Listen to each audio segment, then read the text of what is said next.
السلام علیکم ورحمۃ اللہ وبرکاتہ نحمدہ ونصلی علی رسولہ الکریم اما بعد فاعوذ باللہ من الشیطان الرجیم بسم اللہ الرحمن الرحیم رب اشرح لی صدری ویسر لی امری واحلل عقدۃ من لسانی یفقہوا قولی بفضلہ تعالی۔ آج ہم 11ویں پارے سے اپنے سبق کا آغاز کرتے ہیں۔ أعوذ بالله من الشيطان الرجيم يعتذرون إليكم إذا رجعتم إليهم قل لا تعتذروا لن نؤمن لكم قد نبأنا الله من أخباركم وسيرى الله عملكم ورسوله ثم تردون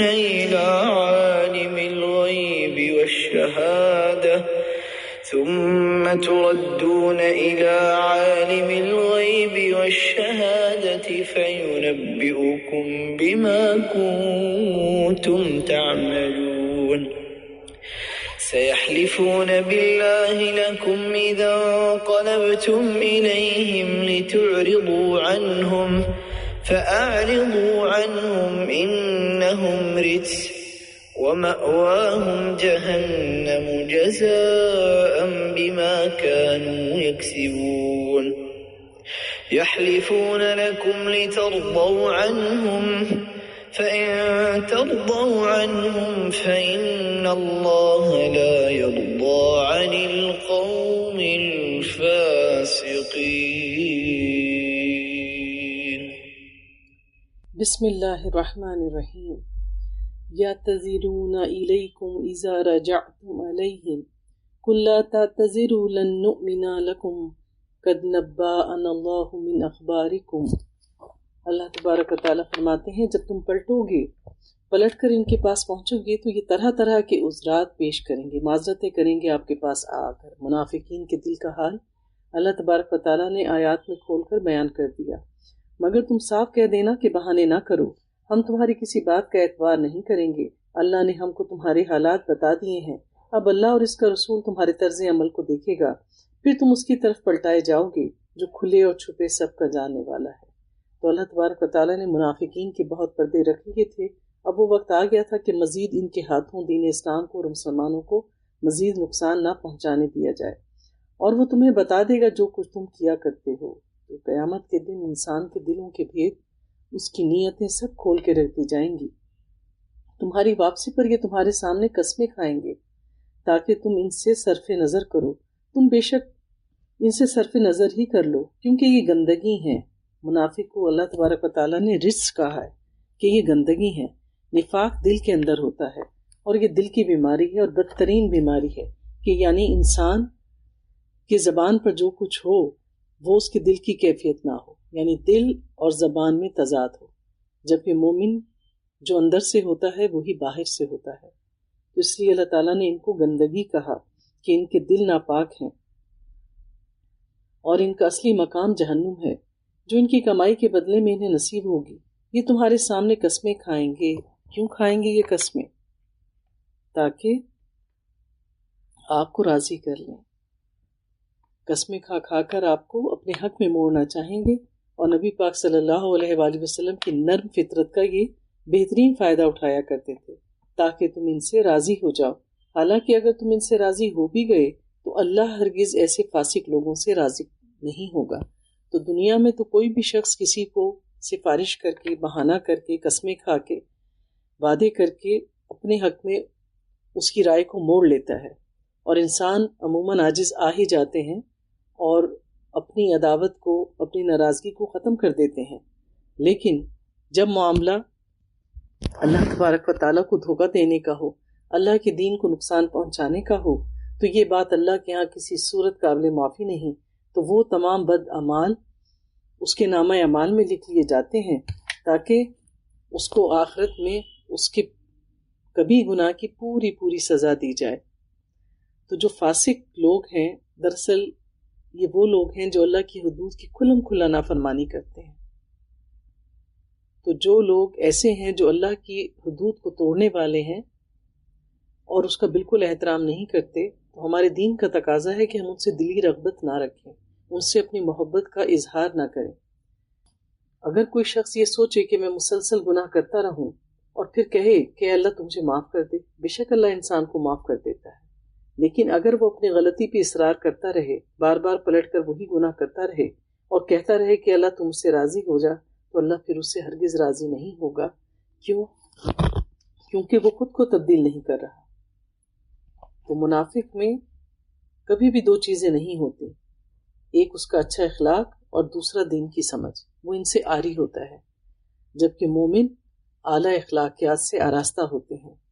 یہ بدوی عرب کفر و نفاق میں زیادہ سخت ہیں اور ان کے معاملے میں ان کے امر کے امکانات زیادہ ہیں کہ اس دین کی حدود سے ناواقف رہیں جو اللہ نے اپنے رسول پر نازل کیا ہے۔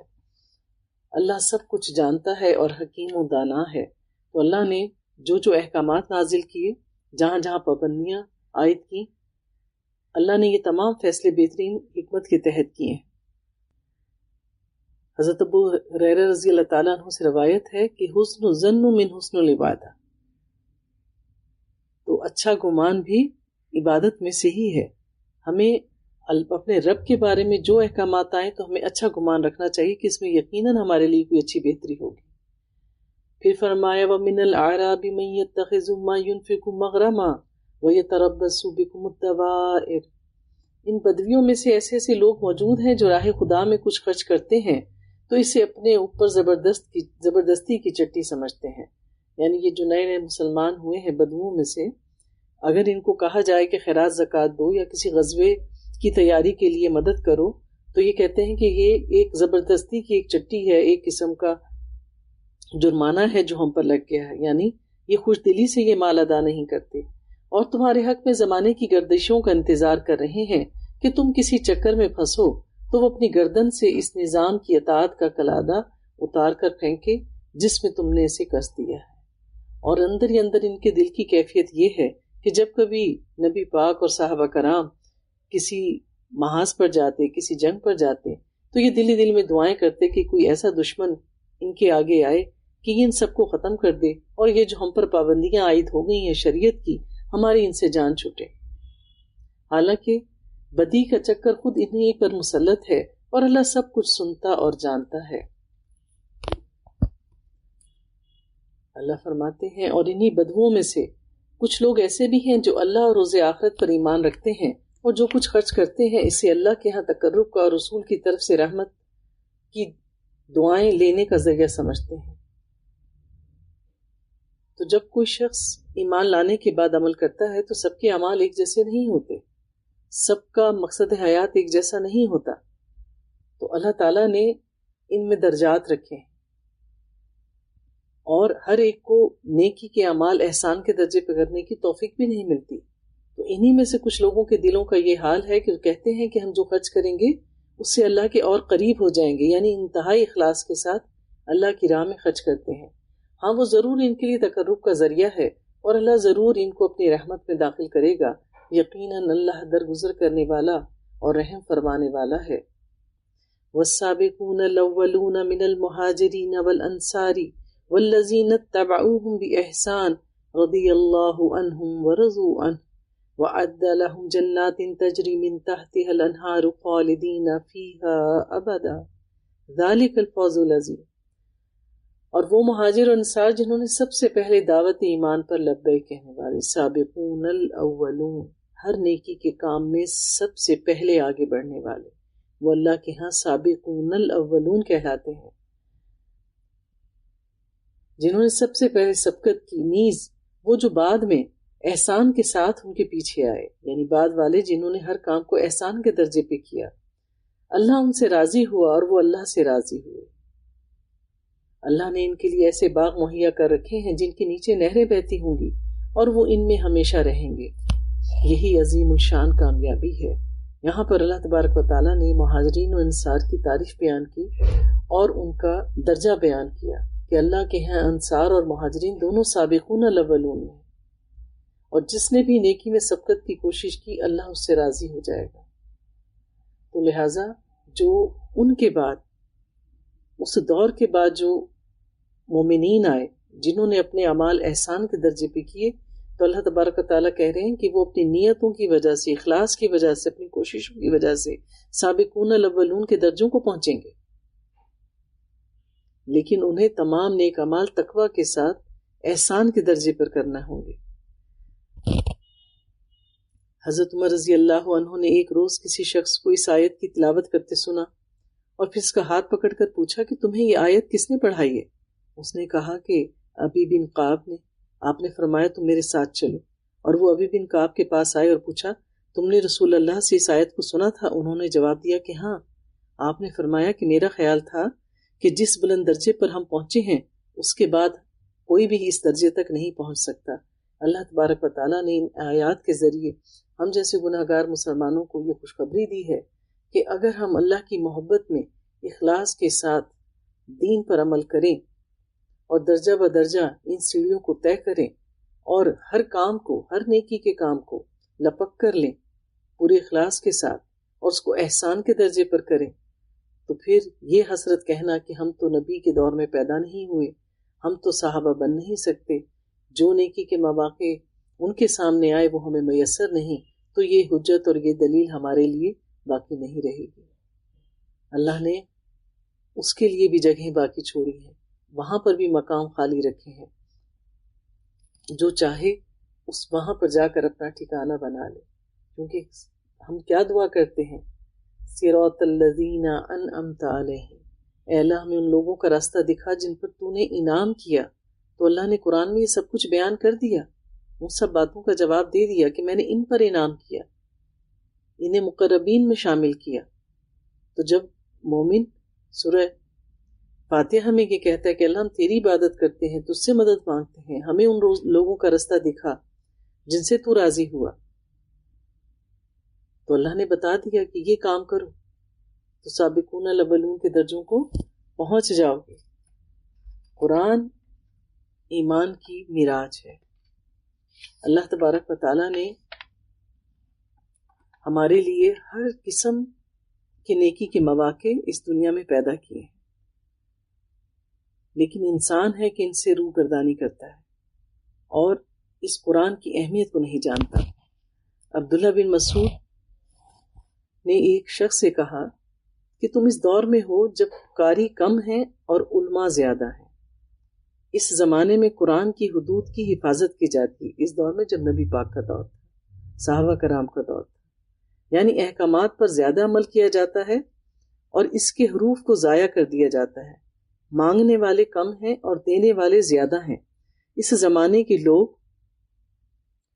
نمازیں لمبی کرتے ہیں اور خطبہ کم کرتے ہیں، اور وہ اپنی خواہشات سے پہلے عمل کو ظاہر کرتے ہیں، اور عنقریب ایسا زمانہ آئے گا اس میں علماء کم اور قاری زیادہ ہوں گے۔ اس زمانے میں قرآن کے حروف کی حفاظت کی جائے گی لیکن حدود کا خیال نہیں رکھا جائے گا، خوش الحانی سے پڑھنے کی کوشش ہوگی لیکن احکامات کیا کہتے ہیں اس کے بارے میں جاننے کی کوشش نہیں کی جائے گی، یعنی احکامات پر عمل نہیں کیا جائے گا، مانگنے والے زیادہ اور دینے والے کم ہوں گے۔ اس میں لوگ خطبہ زیادہ لمبا کریں گے اور نمازیں چھوٹی کر دیں گے، اور اس زمانے میں لوگ اپنے عمل سے پہلے خواہشات کو ظاہر کریں گے۔ اس لیے ضروری ہے کہ انسان قرآن کو اپنے عمل سے ظاہر کرے۔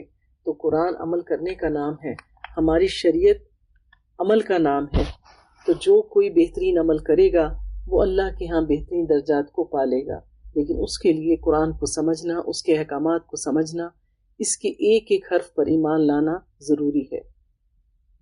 تمہارے گرد و پیش جو بدو رہتے ہیں ان میں بہت سے منافق ہیں، اور اسی طرح خود مدینہ کے باشندوں میں بھی منافق موجود ہیں جو نفاق میں طاق ہو گئے ہیں، یعنی اتنی مہارت سے منافقت کرتے ہیں کہ کوئی ان کو پکڑ بھی نہیں سکتا۔ تم انہیں نہیں جانتے، ہم ان کو جانتے ہیں، کیونکہ ان کی ظاہری الفاظ اور ان کے معاملات ایسے ہیں کہ آپ جان ہی نہیں سکتے کہ یہ نفاق ہے اس کے دل میں، جس کے دل میں کچھ اور ہے، پر اللہ تو جانتا ہے۔ قریب ہے وہ وقت جب ہم ان کو دوہری سزا دیں گے، پھر وہ زیادہ بڑی سزا کے لیے واپس لائے جائیں گے۔ واپس کہاں لائے جائیں گے؟ اللہ کے پاس۔ کچھ اور لوگ ہیں جنہوں نے اپنے قصوروں کا اعتراف کر لیا ہے، ان کا عمل مخلوط ہے، کچھ نیک ہے اور کچھ بد، بعید نہیں کہ اللہ ان پر بھی مہربان ہو جائے، کیونکہ وہ درگزر کرنے والا اور رحم فرمانے والا ہے۔ خذ من اموالہم صدقۃ تطہرہم وتزکیہم بہا وصلی علیہم ان صلاتک سکن لہم۔ اے نبی تم ان کے اموال میں سے صدقہ لے کر انہیں پاک کر دو۔ نبی پاک کو حکم دیا جا رہا ہے کہ ان کے پاس جو مال ہے اس میں سے صدقہ لیں، یعنی زکوٰۃ لیں تاکہ ان کا مال پاک ہو جائے۔ ابن مسعود فرماتے ہیں کہ صدقہ اللہ عز و جل کے ہاتھوں میں جاتا ہے اس سے پہلے کہ وہ کسی سائل کے ہاتھ میں جائے۔ جب کوئی شخص اپنے صدقات، خیرات، زکوٰۃ نکالتا ہے اور وہ کسی کو دیتا ہے تو اس لینے والے کے ہاتھ میں جانے سے پہلے اللہ کے ہاں جاتا ہے، اللہ اس کو قبول فرماتا ہے۔ نبی پاک صلی اللہ علیہ وآلہ وسلم نے فرمایا کہ اللہ تمہارے صدقات ایسے پالتا ہے جیسے تم میں سے کوئی شخص گھوڑے کے بچے کی پرورش کرتا ہے اور وہ پھر پلتا پلتا بڑا ہو جاتا ہے۔ تو صدقات و خیرات انسان کے گناہوں کو مٹا دیتے ہیں۔ تو اگر کوئی بھی شخص گناہگار ہونے کے باوجود اللہ سے توبہ کرتا ہے، اللہ کی راہ میں صدقہ اور خیرات کرتا ہے، تو اللہ تبارک و تعالیٰ اس کے اس عمل کو قبول کر لیتا ہے۔ اسی لیے نبی پاک کو حکم دیا کہ ان کے مالوں میں سے صدقہ لو تاکہ اس کی وجہ سے ان کو پاکی حاصل ہو جائے۔ پھر فرمایا اور نیکی کی راہ میں انہیں بڑھاؤ اور ان کے حق میں دعائے رحمت کرو، کیونکہ تمہاری دعا ان کے لیے وجہ تسکین ہوتی ہے۔ اللہ سب کچھ سنتا اور جانتا ہے۔ کیا ان لوگوں کو معلوم نہیں کہ وہ اللہ ہی ہے جو اپنے بندوں کی توبہ قبول کرتا ہے اور ان کی خیرات کو قبولیت بخشتا ہے، اور یہ اللہ بہت معاف کرنے والا اور رحیم ہے۔ اور اے نبی ان لوگوں سے کہہ دو کہ تم عمل کرو، اور اللہ اور اس کا رسول اور مومنین سب دیکھیں گے کہ تمہارا طرز عمل اب کیا رہتا ہے، پھر تم اس کی طرف پلٹائے جاؤ گے۔ تو جو لوگ نبی پاک کے ہاتھ پہ بیعت کرتے تھے، ایمان لاتے تھے، کلمہ پڑھتے تھے، تو اب ان سے کہہ دو کہ اب زبانی کلامی کوئی چیز نہیں، منافقت کا پردہ چاک ہو گیا۔ اب اگر کوئی مومن ہوگا تو ہم اس کو پرکھیں گے، جانچیں گے، اس کے عمل کو دیکھیں گے، اور ویسے بھی مومن اپنے عمل سے ہی پہچانا جاتا ہے۔ تم اس کی طرف پلٹائے جاؤ گے جو کھلے اور چھپے سب کو جانتا ہے، اور وہ تمہیں بتا دے گا کہ تم کیا کرتے رہے ہو۔ کچھ دوسرے لوگ ہیں جن کا معاملہ بھی خدا کے حکم پر ٹھہرا ہوا ہے، چاہے انہیں سزا دے اور چاہے ان پر اثر نو مہربان ہو جائے۔ اللہ سب کچھ جانتا اور حکیم اور دانا ہے۔ تو وہ لوگ جو اپنی سستی کے باعث اس غزوہ تبوک میں جانے سے رہ گئے تھے، تو ان کا معاملہ اللہ تبارک و تعالیٰ نے مؤخر کر دیا تھا۔ تو اس کے بارے میں کیا کہا جا رہا ہے کہ اللہ چاہے گا تو انہیں معاف کرے گا اور چاہے گا تو انہیں سزا دے۔ تو اللہ تبارک و تعالیٰ فرماتے ہیں کچھ لوگ ہیں جنہوں نے ایک مسجد بنائی اس غرض سے کہ دعوت حق کو نقصان پہنچائیں۔ یہ کس کی بات ہو رہی ہے؟ یہ مسجد ضرار کی بات ہو رہی ہے۔ تو منافقین کوئی نہ کوئی ایسی چالیں چلتے رہتے تھے جس سے دین اسلام کو نقصان پہنچے، جبکہ اس سے پہلے مسجد قباء جو تھی وہ تعمیر ہو گئی تھی، اور ہم جانتے ہیں مسجد قباء جہاں نبی پاک صلی اللہ علیہ وسلم نے اپنا پہلا پڑاؤ ڈالا تھا مدینہ کے باہر، وہاں پر آپ نے مسجد قائم کی۔ مسجد قباء کا مقام ہمارے دین میں بہت زیادہ ہے۔ یہاں پر ایک نماز ادا کرنے کا ثواب ایک عمرے کے برابر ہے، جو کہ تقویٰ کی بنیاد پر رکھی گئی تھی۔ تو یہاں پر بتایا جا رہا ہے کہ وہ مسجد جو اس غرض سے بنائی کہ دعوت حق کو یعنی دین اسلام کو نقصان پہنچائے۔ جب نبی پاک صلی اللہ علیہ وآلہ وسلم غزوہ تبوک کے لیے جا رہے تھے تو منافقین نے ایک مسجد بنائی اور نبی پاک صلی اللہ علیہ وسلم کو کہا کہ آپ آئیں اور اس کا ایک افتتاح کریں۔ تو آپ غزوے کی تیاریوں کی مصروفیت کی وجہ سے نہیں جا سکے، اور غزوہ تبوک کا وقت آ گیا اور آپ روانہ ہو گئے، لیکن ذہن میں یہی تھا کہ جب واپس جائیں گے تو انہوں نے چونکہ بلایا تھا تو یہ کام کر دیں گے۔ اس لیے اللہ تبارک و تعالیٰ نے آیات نازل کر کے ان منافقوں کی چال کو کھول دیا۔ دراصل یہ لوگ اس مسجد کو اپنی منافقت کا اڈا اور مسلمانوں کے خلاف سازشیں کرنے کی ایک پناہ گاہ بنانا چاہتے تھے۔ دراصل مدینہ میں اس وقت دو مسجدیں تھیں، ایک مسجد قباء جو شہر سے باہر تھی اور دوسری مسجد نبوی۔ تو ان دونوں مسجدوں کی موجودگی میں ایک تیسری مسجد بنانے کی گنجائش بالکل بھی نہیں تھی، کیونکہ اس وقت مدینہ کی آبادی اتنی زیادہ نہیں تھی۔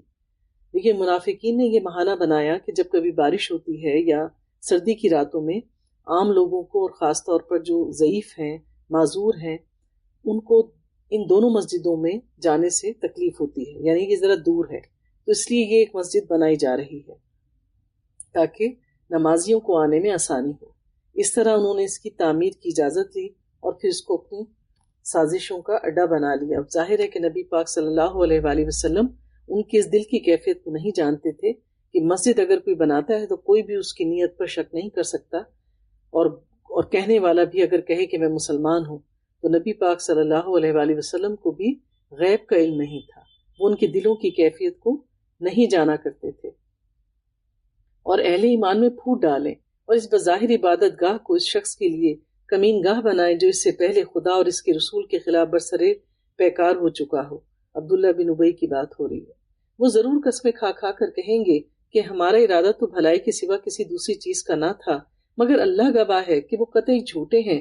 تم ہرگز اس عمارت میں کھڑے نہ ہونا جو مسجد اول روز سے تقوی کی بنیاد پر قائم کی گئی تھی، وہی اس کے لیے زیادہ موزوں ہے۔ یعنی مسجد قباء کے بارے میں نبی پاک سے کہا جا رہا ہے کہ نماز کے لیے وہی بہترین ہے، آپ ہرگز اس مسجد میں نہیں جائیں گے، نہیں کھڑے ہوں گے۔ یہ منافقین کی پناہ گاہ ہے۔ فیہ رجال یحبون ان یتطہروا واللہ یحب المتطہرین۔ یہاں پہ پھر انصار کی تعریف کی جا رہی ہے، ان لوگوں کی جو مسجد قباء کے آس پاس رہا کرتے تھے۔ اس میں ایسے لوگ ہیں جو پاک رہنا پسند کرتے ہیں اور اللہ کو پاکیزگی اختیار کرنے والے ہی پسند ہیں۔ ان آیات میں ان لوگوں کی پاکیزگی کی تعریف کی گئی تو نبی پاک صلی اللہ علیہ وآلہ وسلم نے اس آیت کے بعد صحابہ کرام سے پوچھا کہ وہ کون سا عمل ہے جو تم کرتے ہو؟ وہاں کے رہنے والے لوگوں سے پوچھا تو جو تمہیں طہارت کرتے ہو، تو صحابہ کرام نے کہا کہ ہم صرف مٹی کے ڈھیلوں سے خود کو صاف نہیں کرتے بلکہ ہم استنجا کرنے کے لیے پانی بھی استعمال کرتے ہیں۔ تو نبی پاک صلی اللہ علیہ وآلہ وسلم نے ان کی طہارت کی تعریف کی، اور انہیں بتایا کہ اللہ نے تمہاری طہارت کی بڑائی بیان کی ہے۔ وضو ہماری عبادت کی بنیاد ہے، شرط ہے نماز کی۔ اگر وضو کامل نہیں ہوتا تو عبادت میں خلل واقع ہو جاتا ہے، اور تقویٰ کا تقاضا یہ ہے کہ مومن ہر وقت باوضو رہے۔ تو ہمیں بھی باوضو رہنے کی کوشش کرنی چاہیے۔ اگر کوئی خاص مشکل نہیں ہے، کوئی ایسا عارضہ نہیں ہے، تو کوشش کرنی چاہیے کہ اگر آپ کا وضو رہ جائے، ختم ہو جائے، تو اس کو دوبارہ کر لیا جائے۔ پھر فرمایا، پھر تمہارا کیا خیال ہے کہ بہتر انسان وہ ہے جس نے اپنی عمارت کی بنیاد خدا کی خوف اور اس کی رضا کی طلب پر رکھی ہو، یا وہ جس نے اپنی عمارت ایک وادی کی کھوکھلی بے ثبات قبر پر اٹھائی ہو؟ وہ اسے لے کر سیدھی جہنم کی آگ میں جا گری۔ تو اصل چیز ہے نیت۔ جو کام جس نیت پر کیا جائے گا اس کا بدلہ اسی کے مطابق ہوگا، اور وہ اسے لے کر سیدھی جہنم کی آگ میں جا گری۔ ایسے ظالم لوگوں کو اللہ کبھی سیدھی راہ نہیں دکھاتا۔ یہ عمارت جو انہوں نے بنائی ہے، یعنی مسجد ضرار، ہمیشہ ان کے دلوں میں بے یقینی کی جڑ بنی رہے گی، جس کے نکلنے کی اب کوئی صورت نہیں بجز اس کے کہ ان کے دل ہی پارا پارا ہو جائیں گے۔ اللہ نہایت باخبر، حکیم و دانا ہے۔ یوں اللہ تبارک و تعالیٰ نے بارہا مواقع پہ نبی پاک صلی اللہ علیہ وآلہ وسلم کی مدد کی۔ تو اللہ جس پر چاہتا ہے غیب کے علم میں سے عیاں کرتا ہے، وحی کے ذریعے، الہام کے ذریعے، سچے خوابوں کے ذریعے۔ یہ اللہ کی مشیت ہے۔ ان اللہ اشتری من المؤمنین انفسهم واموالهم بان لهم الجنہ۔ حقیقت یہ ہے کہ اللہ نے مومنوں سے ان کے نفس اور ان کے مال جنت کے بدلے خرید لیے ہیں۔ تو ہر مومن کی جان جو ہے وہ جنت کے بدلے گروی ہے، کیونکہ جنت مومن کے لیے بنی ہے۔ تو مومن نعمتیں بیچ کر جنت خریدنے والا ہے، یعنی اپنی آسائشیں، اپنا نفس بیچے گا تو جنت اس کو مل جائے گی۔ یہاں تو خواہشات نفس کا سودا ہے۔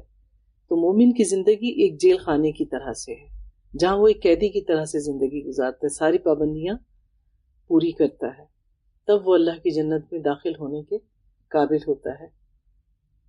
جس طرح اب روزہ ہے، مومن رکھتا ہے، اس میں بھی پابندیاں عائد ہوتی ہیں۔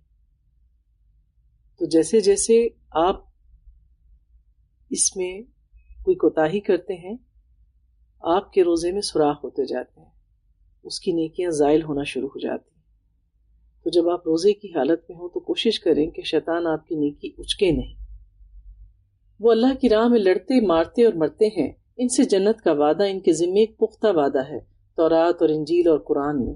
اور کون ہے جو اللہ سے بڑھ کر اپنے عہد کا پورا کرنے والا ہو؟ وعد اللہ الحق، بس خوشیاں مناؤ اپنے سودے پر جو تم نے خدا سے چکا لیا ہے، یہی سب سے بڑی کامیابی ہے۔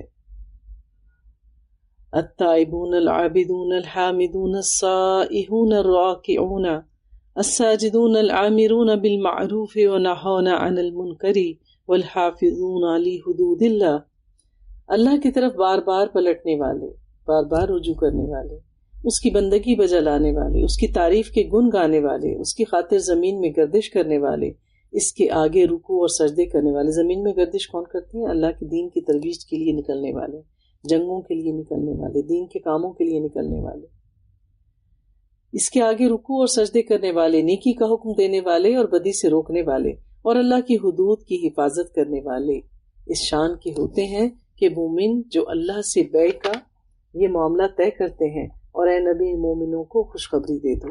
تو یہ جو رمضان کا مہینہ ہے، اس میں انسان اس میں سے بیشتر کام کرنے کے مواقع اس کے سامنے آتے ہیں، بہترین رکوع، بہترین سجدے، اللہ کے آگے طویل طویل سجدے کرنا، امر بالمعروف نہی عن المنکر کرنا، اللہ تعالیٰ کی حدود کی پاسداری کرنا، اللہ کی راہ میں خرچ کرنا۔ تو اللہ تبارک و تعالیٰ ہمیں یہ تمام مواقع فراہم کرتے ہیں تاکہ اللہ کا بندہ تقوی میں آگے بڑھ جائے۔ نبی کو اور ان لوگوں کو جو ایمان لائے ہیں زیبا نہیں ہے کہ مشرکوں کے لیے مغفرت کی دعا کریں، چاہے وہ ان کے رشتہ دار ہی کیوں نہ ہوں، جبکہ ان پر یہ بات کھل چکی ہے کہ وہ جہنم کے مستحق ہیں۔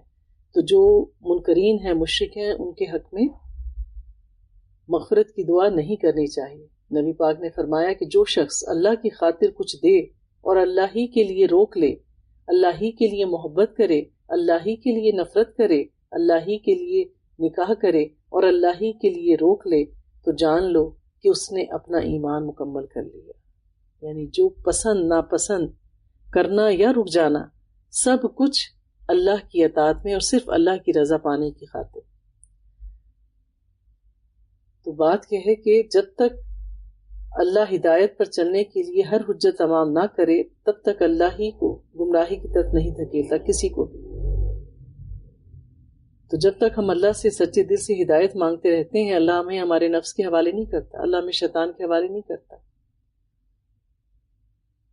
وَمَا كَانَ اسْتِغْفَارُ إِبْرَاهِيمَ لِأَبِيهِ إِلَّا عَن مَّوْعِدَةٍ وَعَدَهَا إِيَّاهُ فَلَمَّا تَبَيَّنَ لَهُ أَنَّهُ عَدُوٌّ لِلَّهِ۔ ابراہیم نے اپنے باپ کے لیے جو دعائے مغفرت کی تھی، وہ تو اس وعدے کی وجہ سے تھی جو اس نے اپنے باپ سے کیا تھا۔ رخصت ہوتے ہوئے کیا کہا تھا کہ میں تم سے بری ذمہ ہوں، لیکن میں اپنے رب سے آپ کی بخشش کی دعا کروں گا۔ آپ کو نہیں معلوم تھا کہ جو مشرک ہو اس کے حق میں مغفرت کی دعا نہیں کی جا سکتی، مگر جب اس پر یہ بات کھلی کہ اس کا باپ خدا کا دشمن ہے تو وہ اس سے بیزار ہو گیا۔ حق یہ ہے کہ ابراہیم علیہ السلام بڑے رقیق القلب اور خدا ترس اور بردبار آدمی تھے، تو انہوں نے اپنے والد کو بڑے احترام سے پکارا، اور یہ محبت ہی تھی جو انہوں نے کہا کہ میں اپنے رب سے چاہوں گا کہ وہ آپ کو بخش دے۔ لیکن جب اللہ نے کہا کہ تم مشرکین کے حق میں یہ دعا نہیں کر سکتے، تو آپ نے استغفار کیا۔ تو نبی پاک صلی اللہ علیہ وآلہ وسلم کو ان کی مثال بتا کر کہا جا رہا ہے کہ ابراہیم نے جو اگر استغفار کی تھی تو اس نے تو اپنے والد سے وعدہ کیا ہوا تھا، اس کو پورا کیا۔ اللہ کا یہ طریقہ نہیں ہے کہ لوگوں کو ہدایت دینے کے بعد پھر گمراہی میں مبتلا کرے، جب تک کہ انہیں صاف صاف بتا نہ دے کہ انہیں کن چیزوں سے بچنا چاہیے۔ در حقیقت اللہ ہر چیز کا علم رکھتا ہے، اور یہ بھی واقعہ ہے کہ اللہ ہی کے قبضے میں زمین اور آسمان کی سلطنت ہے، اسی کے اختیار میں زندگی اور موت ہے، اور تمہارا کوئی حامی و مددگار ایسا نہیں ہے جو تمہیں اس سے بچا سکے۔ زندگی اور موت اللہ کے اختیار میں ہے۔ ہر وہ چیز جو اللہ نے پیدا کی ہے اسے ایک دن موت آنی ہے، اس کا ایک وقت مقرر ہے۔ صرف جاندار ہی نہیں، بے جان چیزیں بھی۔ آپ نے دیکھا ہے اکثر چیزیں جو احتیاط سے اٹھا کے رکھی ہوتی ہیں اچانک سے گر کر ٹوٹ جاتی ہیں، کیونکہ اس کا وقت پورا ہو چکا ہوتا ہے۔ لَقَدْ تَابَ اللَّهُ عَلَى النَّبِيِّ وَالْمُهَاجِرِينَ وَالْأَنصَارِ الَّذِينَ اتَّبَعُوهُ فِي السَّاعَةِ الْعُسْرَىٰ۔ اللہ نے معاف کر دیا نبی کو اور مہاجرین کو اور انصار کو جنہوں نے بڑی تنگی کے وقت میں نبی کا ساتھ دیا۔ جنگ کا وقت تنگی کا وقت تھا، اگرچہ ان میں سے کچھ لوگوں کے دل کجی کی طرف مائل ہو چکے تھے، مگر جب انہوں نے اس کجی کا اتباع نہ کیا بلکہ نبی کا ساتھ دیا تو اللہ نے انہیں معاف کر دیا، بے شک اس کا معاملہ ان لوگوں کے ساتھ شفقت اور مہربانی کا ہے، اور ان تینوں کو بھی اس نے معاف کیا جن کا معاملے کو ملتوی کر دیا تھا، پیچھے ذکر کیا گیا۔ تو کچھ لوگ جو تھے وہ اس غزوے میں جاتے ہوئے پہلے ہچکچا رہے تھے، ان کے دل تنگ تھے، تو اللہ ان کے دل کی کیفیت جانتا ہے، اللہ نے اسے درگزر فرمایا۔ پھر اسی طرح کعب بن مالک، ہلال بن امیہ اور مرارہ بن ربی، یہ تینوں صحابی تھے، تینوں صحت مند تھے، کوئی بیماری نہیں تھی، اسباب بھی تھے، نیت بھی رکھتے تھے، لیکن بس یہ کہ ہمارے جو گھوڑے ہیں وہ بڑے صحت مند ہیں، تیز رفتار ہیں، ہمیں کوئی جسمانی طور پہ کوئی عارضہ لاحق نہیں ہے، تو چلو بھی لشکر میں تو پیدل بھی ہے نا، تو یہ تو چلتے چلتے ہی کسی مقام تک پہنچیں گے، یہ بھی چل کے کچھ دور جائیں گے، ہم پیچھے سے گھوڑے دوڑاتے ہوئے ان کے لشکر میں شامل ہو جائیں گے، ان کا یہ خیال تھا۔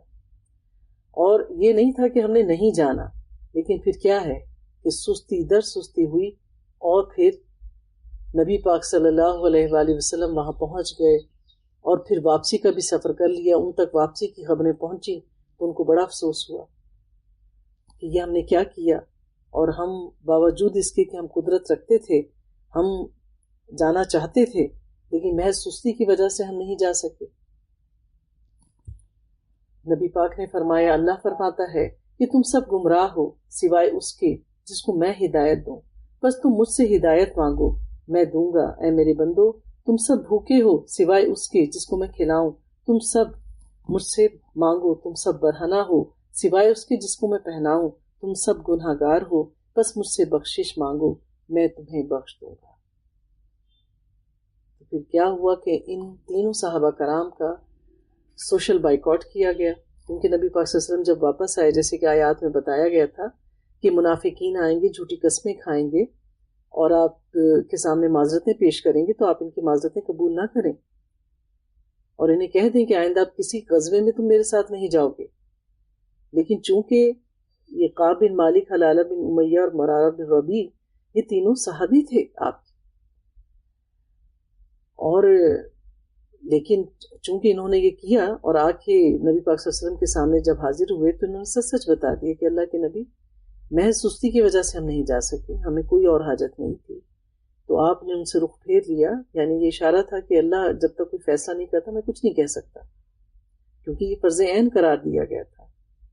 یوں 40 دن تک ان لوگوں کے ساتھ جو ہے وہ معاشرتی بائیکاٹ رہا، صحابہ کرام نے ان سے بات نہیں کی، کوئی ان سے لیتا دیتا نہیں تھا، ملتا نہیں تھا، یہ ان کسی کے پاس جاتے تھے تو وہ منہ پھیر لیتے تھے، کوئی بات کرتے تھے اس کا جواب نہیں دیا جاتا تھا۔ ان کی حالت ایسے ہو گئی تھی کہ مطلب انسان زندگی ان پہ تنگ ہو گئی۔ یہ تھا اتباع نبی کے حکم کا، اللہ کے حکم کا۔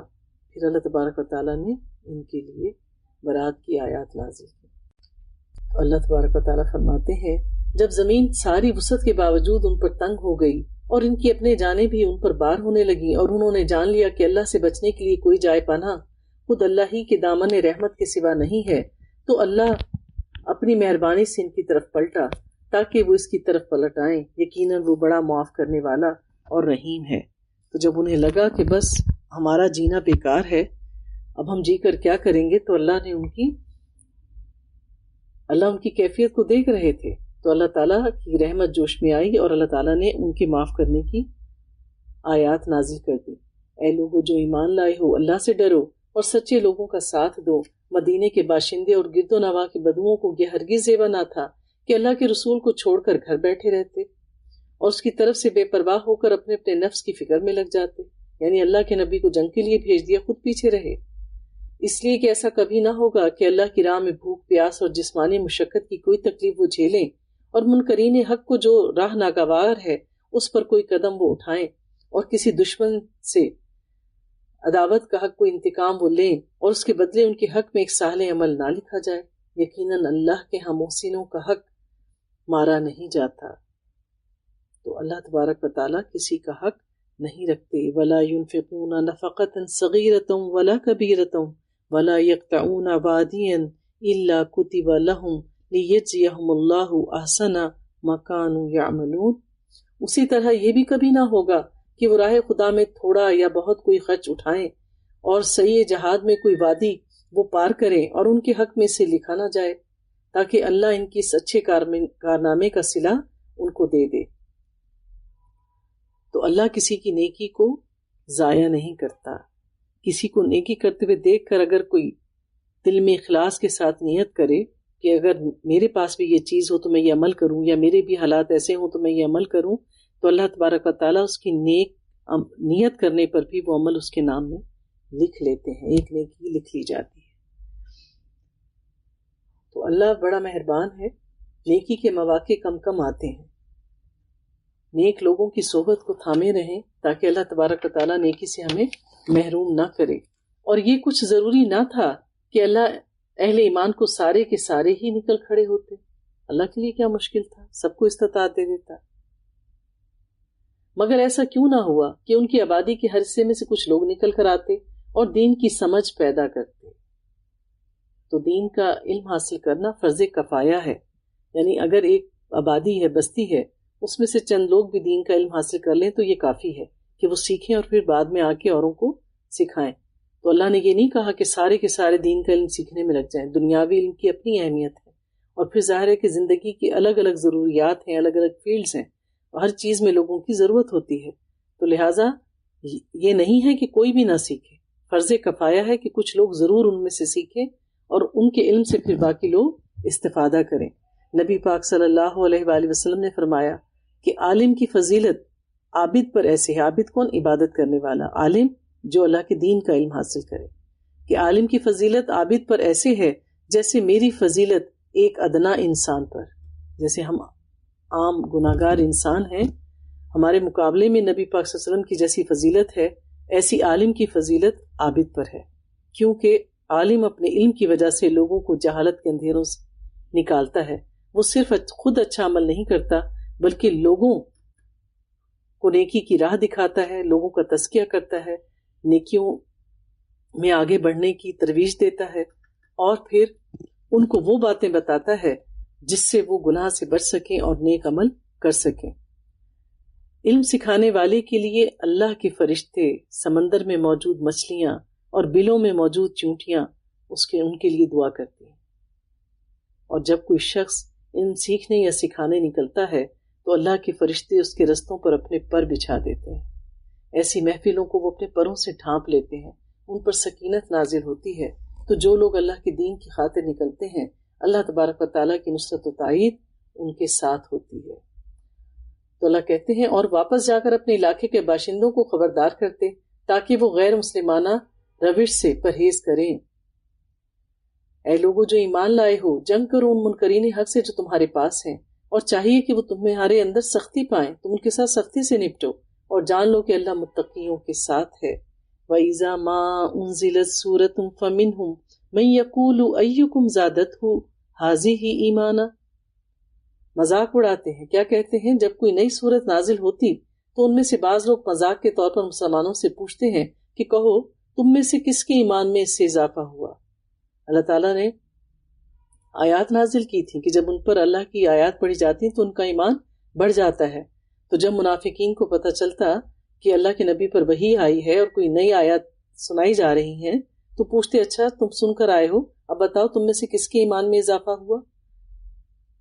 جو لوگ ایمان لائے ہیں ان کے ایمان میں تو فی الواقع ہر نازل ہونے والی صورت نے اضافہ ہی کیا ہے، اور وہ اس سے دلشاد ہیں، یعنی اہل ایمان جب اللہ کی طرف سے کوئی وحی نازل ہوتی، کوئی حکم آتا تو اس سے ان کے دل سرشار ہو جاتے کہ ہمیں مزید نیکی کرنے کا موقع ملا، جبکہ منافقین کے دل تنگ ہو جاتے ہیں۔ تو ہمیں اپنے دلوں کا جائزہ لینا چاہیے کہ جب ہم سے نیکی میں کوئی حصہ ڈالنے کے لیے کہا جاتا ہے تو آیا ہمارا دل تنگ ہوتا ہے یا ہم خوش ہوتے ہیں؟ البتہ جن لوگوں کے دلوں کو نفاق کا روگ لگا ہوا تھا، ان کے سابق نجاست ہر نئی صورت نے اور ایک اور نجاست کا اضافہ کر دیا، اور وہ مرتے دم تک کفر ہی میں مبتلا رہیں گے۔ کیا یہ لوگ نہیں دیکھتے کہ ہر سال 1-2 مرتبہ یہ آزمائش میں ڈالے جاتے ہیں؟ تو لوگوں پر اللہ تعالیٰ سال میں 1 یا 2 بار آزمائشیں ڈالتے ہی ہیں۔ اگر پورا سال گزر جائے انسان کسی بھی قسم کی آزمائش سے نہ گزرے تو جان لو کہ آپ اللہ کی رحمت سے دور ہیں۔ تو اللہ تعالیٰ خود کہہ رہے ہیں کہ کوئی ایسا سال نہیں گزرتا کہ 1-2 بار ان پر ایسی آزمائشیں نہیں ڈالی جاتی ایسی، کیونکہ اللہ تعالیٰ کھرے اور کھوٹے کو الگ الگ کرتے ہیں ان آزمائشوں کے ذریعے کہ کون جمتا ہے ان آزمائشوں پر اور کون نہیں جمتا، مگر اس پر بھی نہ توبہ کرتے ہیں نہ کوئی سبق لیتے ہیں۔ وَإِذَا مَا أُنزِلَتْ سُورَةٌ نَظَرَ بَعْضُهُمْ إِلَى بَعْضٍ هَلْ يَرَاكُم مِّنْ أَحَدٍ ثُمَّ انصَرَفُوا، جب کوئی صورت نازل ہوتی ہے تو یہ لوگ آنکھوں ہی آنکھوں میں ایک دوسرے سے باتیں کرتے ہیں کہ کہیں کوئی تم کو دیکھ تو نہیں رہا، پھر چپکے سے نکل بھاگتے ہیں۔ اللہ نے ان کے دل پھیر دیے ہیں کیونکہ یہ ناسمجھ لوگ ہیں کہ کہیں اس کا حکم کہیں کہ اب یہ حکم تم تک آ گیا تو اب تم اس پر عمل کرو۔ پھر فرمایا دیکھو تم لوگوں کے پاس ایک رسول آیا ہے جو خود تم ہی میں سے ہے، تمہارا نقصان میں پڑنا اس پر شاق گزرتا ہے، آپ کا دل تنگ ہو جاتا ہے جب وہ مسلمانوں کو کسی تنگی میں دیکھتے ہیں، تمہارا فلاح کا وہ حریص ہے، ایمان لانے والوں کے لیے وہ شفیق اور رحیم ہے۔ نبی پاک صلی اللہ علیہ وآلہ وسلم کے بارے میں کہا جا رہا ہے، اللہ تعالیٰ کا فرمان ہے آپ صلی اللہ علیہ وآلہ وسلم کی اپنی امت کے لیے حد درجہ محبت تھی، اور یہ فرمان اس محبت کو ظاہر کرتا ہے کہ نبی پاک صلی اللہ علیہ وسلم کتنا چاہتے تھے، خصوصاً واقع معراج کے بعد کہ یہ لوگ ایمان کیوں نہیں لے آتے۔ آپ راتوں کو روتے تھے، سجدوں میں دعائیں کیا کرتے تھے۔ نبی پاک صلی اللہ علیہ وآلہ وسلم نے فرمایا کہ جو کچھ تم پر حرام کیا ہے ان قریب ظاہر کرنے والا ہے، تم جس طرح پروانہ آگ پر گرتا ہے جہنم کی طرف جا رہے ہو، جس طرح آگ جل رہی ہوتی ہے اور پروانہ خود بخود آ کے اس میں گرتا ہے، تم خود اپنے ہاتھوں ایسی کمائیاں کر رہے ہو کہ تم جہنم کی طرف جا رہے ہو، اور میں تمہیں تمہاری کمروں سے پکڑ پکڑ کر روک رہا ہوں۔ ہر چیز کے بارے میں اللہ کی آیات روشن ہیں، نبی کی احادیث ہیں، سنت ہے، پھر بھی ہم جانتے بوجھتے ان کا اتباع نہیں کرتے۔ یہ اپنے ہاتھ سے خود کو جہنم میں ڈالنے کے مترادف ہے یا نہیں ہے؟ فَإِن تَوَلَّوْا فَقُلْ حَسْبِيَ اللَّهُ لَا إِلَٰهَ إِلَّا هُوَ عَلَيْهِ تَوَكَّلْتُ وَهُوَ رَبُّ الْعَرْشِ الْعَظِيمِ۔ اب اگر یہ لوگ تم سے منہ پھیرتے ہیں تو اے نبی ان سے کہہ دو کہ میرے لیے بس اللہ ہی کافی ہے، اور کوئی معبود نہیں مگر وہ، اسی پر میں نے بھروسہ کیا، اور وہ مالک ہے عرش عظیم کا۔ تو پھر مدد اس سے مانگو جس کے پاس سب خزانے ہیں، سارے انسان تم جیسے ہی ہیں، وہ بھی اللہ ہی سے مانگتے ہیں، تو بندوں سے کیا مانگنا، اس اللہ سے مانگو جو عرش عظیم کا مالک ہے۔ بہترین دعا ہے، صبح اور شام 7 بار اس کو پڑھیں، آپ کو اپنی زندگی کے معاملات میں انتہائی بہتری محسوس ہوگی۔ سورہ یونس، بسم اللہ الرحمن الرحیم۔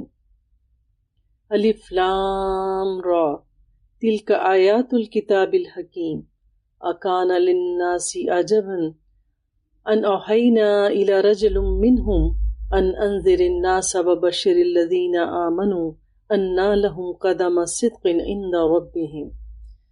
شروع اللہ کے نام سے جو انتہائی مہربان اور رحم فرمانے والا ہے۔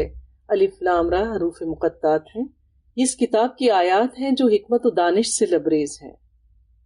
اللہ حکیم ہے، دانا ہے، بصیر ہے، یہ اسی کا کلام ہے، تو کتاب میں کیوں نہ بصیرت ہوگی؟ اس کتاب کو پڑھنے والوں کو اللہ عقل سے نوازتا ہے، بصیرت سے نوازتا ہے۔ کیا لوگوں کے لیے یہ ایک عجیب بات ہو گئی کہ ہم نے خود انہی میں سے ایک آدمی پر وحی بھیجی کہ غفلت میں پڑے ہوئے لوگوں کو چونکا دے؟ تو اللہ تعالیٰ کہیں یہ کیا تمہیں عجیب بات لگی؟ اس سے پہلے انبیاء بھی اپنی ہی قوموں میں سے آئے تھے، انہی لوگوں میں سے اللہ تعالیٰ چنتا تھا، ان میں سے بہترین شخص کو جو ان کے درمیان موجود ہوتا تھا، اور جو مان لیں ان کو خوشخبری دے، اور ان کے لیے ان کے رب کے پاس سچی عزت اور سرفرازی ہے۔ تو یہ نبی آپ کو خوشخبریاں دیتے ہیں کہ جو اللہ کے احکامات میں لے کر آیا ہوں، جو کتاب میں لے کر آیا ہوں، اس پر عمل کرو، اس پر ایمان لے آؤ، تو اللہ کے ہاں تمہیں بہترین عزت اور بلند مقام ملیں گے۔ حدیث میں ہے کہ قبر میں ایک شخص آتا ہے جو خوبصورت ہوتا ہے، اس کا لباس بھی خوبصورت ہوتا ہے، اور وہ کہتا ہے کہ تو خوشخبری پا اس چیز کی جو تجھے خوش کر دے، یعنی اللہ کی بخشش کی۔ میت پوچھتی ہے اے نیک فطرت تو کون ہے؟ وہ کہتا ہے کہ میں تیرا نیک عمل ہوں۔ تو سارے اعمال کو اللہ تعالیٰ جسم عطا کر دیں گے قیامت کے دن۔ مرنے کے بعد ہماری ہر نیکی مجسم بن جائے گی، ہر بدی کو بھی ایک جسم عطا ہو جائے گا۔ یہ ہے اللہ تبارک و تعالی۔ پھر فرمایا ان ربکم اللہ الذی خلق السماوات والارض فی 6 ایام ثم استوى علی العرش یدبر الامر، حقیقت یہ ہے کہ تمہارا رب وہی ہے، وہی خدا ہے جس نے آسمان اور زمین کو 6 دنوں میں پیدا کیا، پھر تخت سلطنت پر جلوہ افروز ہو کر کائنات کا انتظام چلا رہا ہے۔ کوئی شفاعت کرنے والا نہیں ہے الا یہ کہ اس کی اجازت کے بعد وہ شفاعت کرے، یعنی سفارش کرے۔ یہی اللہ تمہارا رب ہے، لہٰذا تم اسی کی عبادت کرو، پھر کیا تم ہوش میں نہیں آؤ گے؟ یعنی سفارش بھی اس کے حق میں قبول کی جائے گی جس کے لیے اللہ کہیں گے، اس کی طرف تم سب کو پلٹ کر جانا ہے۔ وعد اللہ حقا، یہ اللہ کا پکا وعدہ ہے، بے شک پیدائش کی ابتدا وہی کرتا ہے، پھر وہی دوبارہ پیدا کرے گا، تاکہ جو لوگ ایمان لائے اور جنہوں نے نیک عمل کیے ان کو انصاف کے ساتھ جزا دے دے۔ تو اللہ کے نظام میں پورا ہر چیز تولی جائے گی، ہر نیکی کا بدلہ بھی ملے گا، اور برائی کو اللہ چاہے گا تو اپنی رحمت سے بخش دے گا، ورنہ اس کے مطابق اس کو سزا ملے گی۔ اور جنہوں نے کفر کا طریقہ اختیار کیا وہ کھولتا ہوا پانی پئیں گے اور دردناک سزا بھگتے اس انکار حق کی پیداش میں جو وہ کرتے رہے۔ کیا ملے گا؟ کھولتا ہوا پانی، اور کھانے کے لیے زقوم کا درخت۔ هو الذی جعل الشمس ضیاء والقمر نورا وقدرہ منازل، وہی ہے جس نے سورج کو اجیالہ بنایا، روشن بنایا، اور چاند کو چمک دی، اور چاند کے گھٹنے بڑھنے کی منزلیں ٹھیک ٹھیک مقرر کر دی۔ تو پہلے یہ گھڑیاں نہیں ہوا کرتی تھیں، اللہ تبارک و تعالیٰ نے دنوں کا حساب کتاب روز اول سے رکھا، اور چاند اور سورج کے بنانے میں اللہ تعالیٰ کی حکمتیں ہیں۔ کتنی ہی لائٹیں جلا لیں آپ پوری دنیا کو روشن نہیں کر سکتے، اور دنیاوی اسباب آخر کہیں نہ کہیں دھوکہ دے جاتے ہیں۔ اللہ تعالیٰ نے دنیا کو روشن کرنے کے لیے سورج کو بنایا، اور چاند کے بڑھنے گھٹنے کو ہمارے لیے وقت مقرر کرنے اور دنوں مہینوں کا سال کا حساب لگانے کے لیے مقرر کیا۔ اور اس کے علاوہ اللہ تعالیٰ نے آسمان دنیا کو اس سے زینت بخشی تاکہ تم اس سے برسوں اور تاریخوں کا حساب معلوم کرو۔ اللہ نے یہ سب کچھ برحق ہی پیدا کیا ہے، وہ اپنی نشانیوں کو کھول کھول کر پیش کر رہا ہے ان لوگوں کے لیے جو علم رکھتے ہوں۔ ان فی اختلاف اللیل والنہار وما خلق اللہ فی السماوات والارض لآیات لقوم یتقون، یقیناً رات اور دن کے الٹ پھیر میں اور ہر اس چیز میں جو اللہ نے زمین اور آسمانوں میں پیدا کی ہے نشانیاں ہیں، اور ان لوگوں کے لیے جو غلط بینی اور غلط روی سے بچنا چاہتے ہیں۔ کہ اے بندے، تو اوپر اٹھا کے دیکھے گا تو تجھے اللہ کی قدرت کی نشانیاں نظر آئیں گی۔ اپنی گردن کو دائیں سے بائیں گھما کر دیکھو، جو کچھ بھی ہے وہ اللہ ہی نے پیدا کیا ہے، تو پھر کیوں نہ اس کی عبادت کی جائے جس کے قبضہ قدرت میں ہماری جان ہے، ہر قسم کے خزانے ہیں، ہر قسم کی نعمتیں ہیں۔ وہی رب ہے جو یہ تمام معاملات کو چلا رہا ہے۔ حقیقت یہ ہے کہ جو لوگ ہم سے ملنے کی توقع نہیں رکھتے دنیا کی زندگی ہی پر راضی اور مطمئن ہو گئے، اور جو لوگ ہماری نشانیوں سے غافل ہیں ان کا آخری ٹھکانہ جہنم ہوگا، ان برائیوں کی پاداش میں جس کا اکتساب وہ اپنے غلط عقیدے اور غلط طرز عمل سے کرتے ہیں۔ تو جو لوگ اس دنیا کی زندگی ہی کو اپنی زندگی کا مقصد بنا لیتے ہیں، اسی کو سمیٹنے میں لگ جاتے ہیں، تو اللہ تعالیٰ ان کو اس دنیا کے حوالے ہی کر دیتا ہے۔ لیکن عقل مند کون لوگ ہیں جو اس دنیا میں رہتے ہوئے آخرت کی کھیتی بوتے ہیں؟ انہیں پتا ہوتا ہے کہ یہ دنیا فانی ہے، میں نے ایک دن یہاں سے جانا ہے۔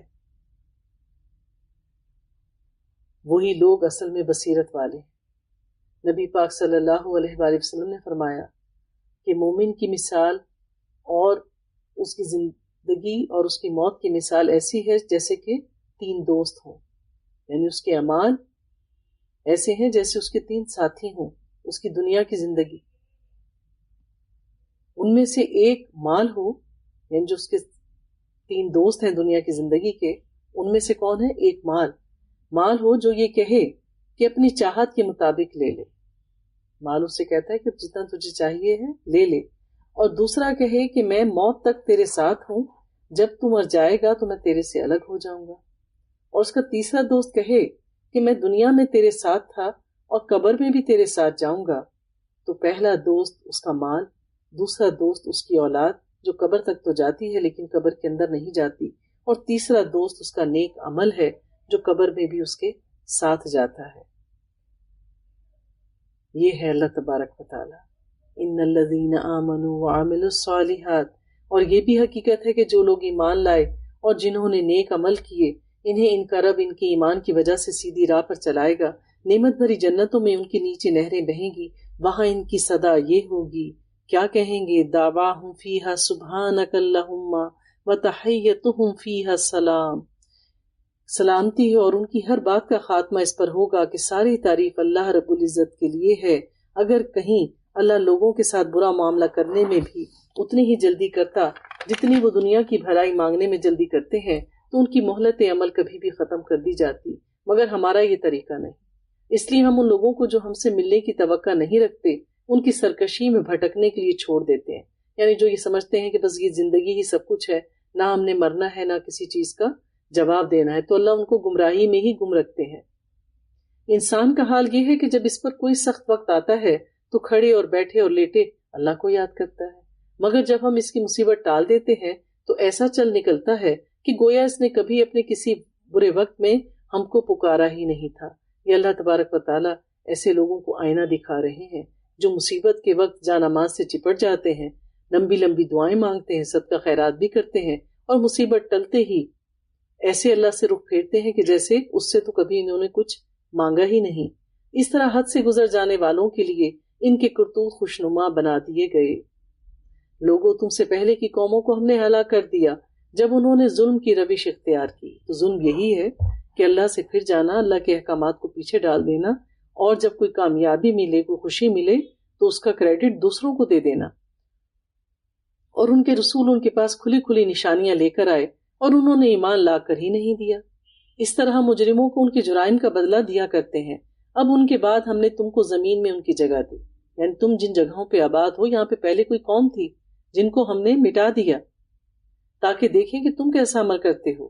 اب تمہاری باری ہے، یا تو ان کے برے اعمال سے نصیحت پکڑو، ورنہ تمہارا عمل بھی ایسا ہوگا کہ تمہیں اللہ مٹا دے گا اور کوئی تمہارا نام لینے والا بھی باقی نہیں رہے گا۔ وَإِذَا تُتْلَى عَلَيْهِمْ آيَاتُنَا بَيِّنَاتٍ قَالَ الَّذِينَ لَا يَرْجُونَ لِقَاءَنَا، جب انہیں ہماری صاف صاف باتیں سنائی جاتی ہیں تو وہ لوگ جو ہم سے ملنے کی توقع نہیں رکھتے کہتے ہیں اس کی بجائے کوئی اور قرآن لاؤ یا اس میں سے کچھ تبدیلی کر لو۔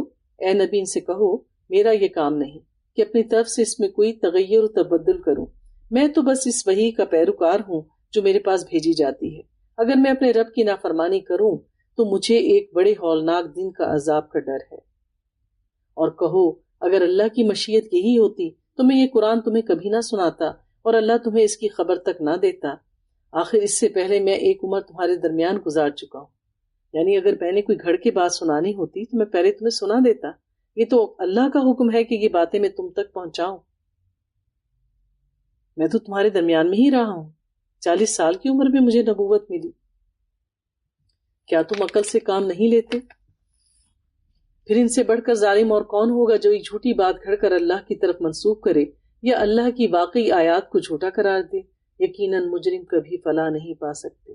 تو اللہ تبارک و تعالیٰ کی آیات کے غلط معنی اخذ کرنا اللہ پر جھوٹ گھڑنے کے برابر ہے۔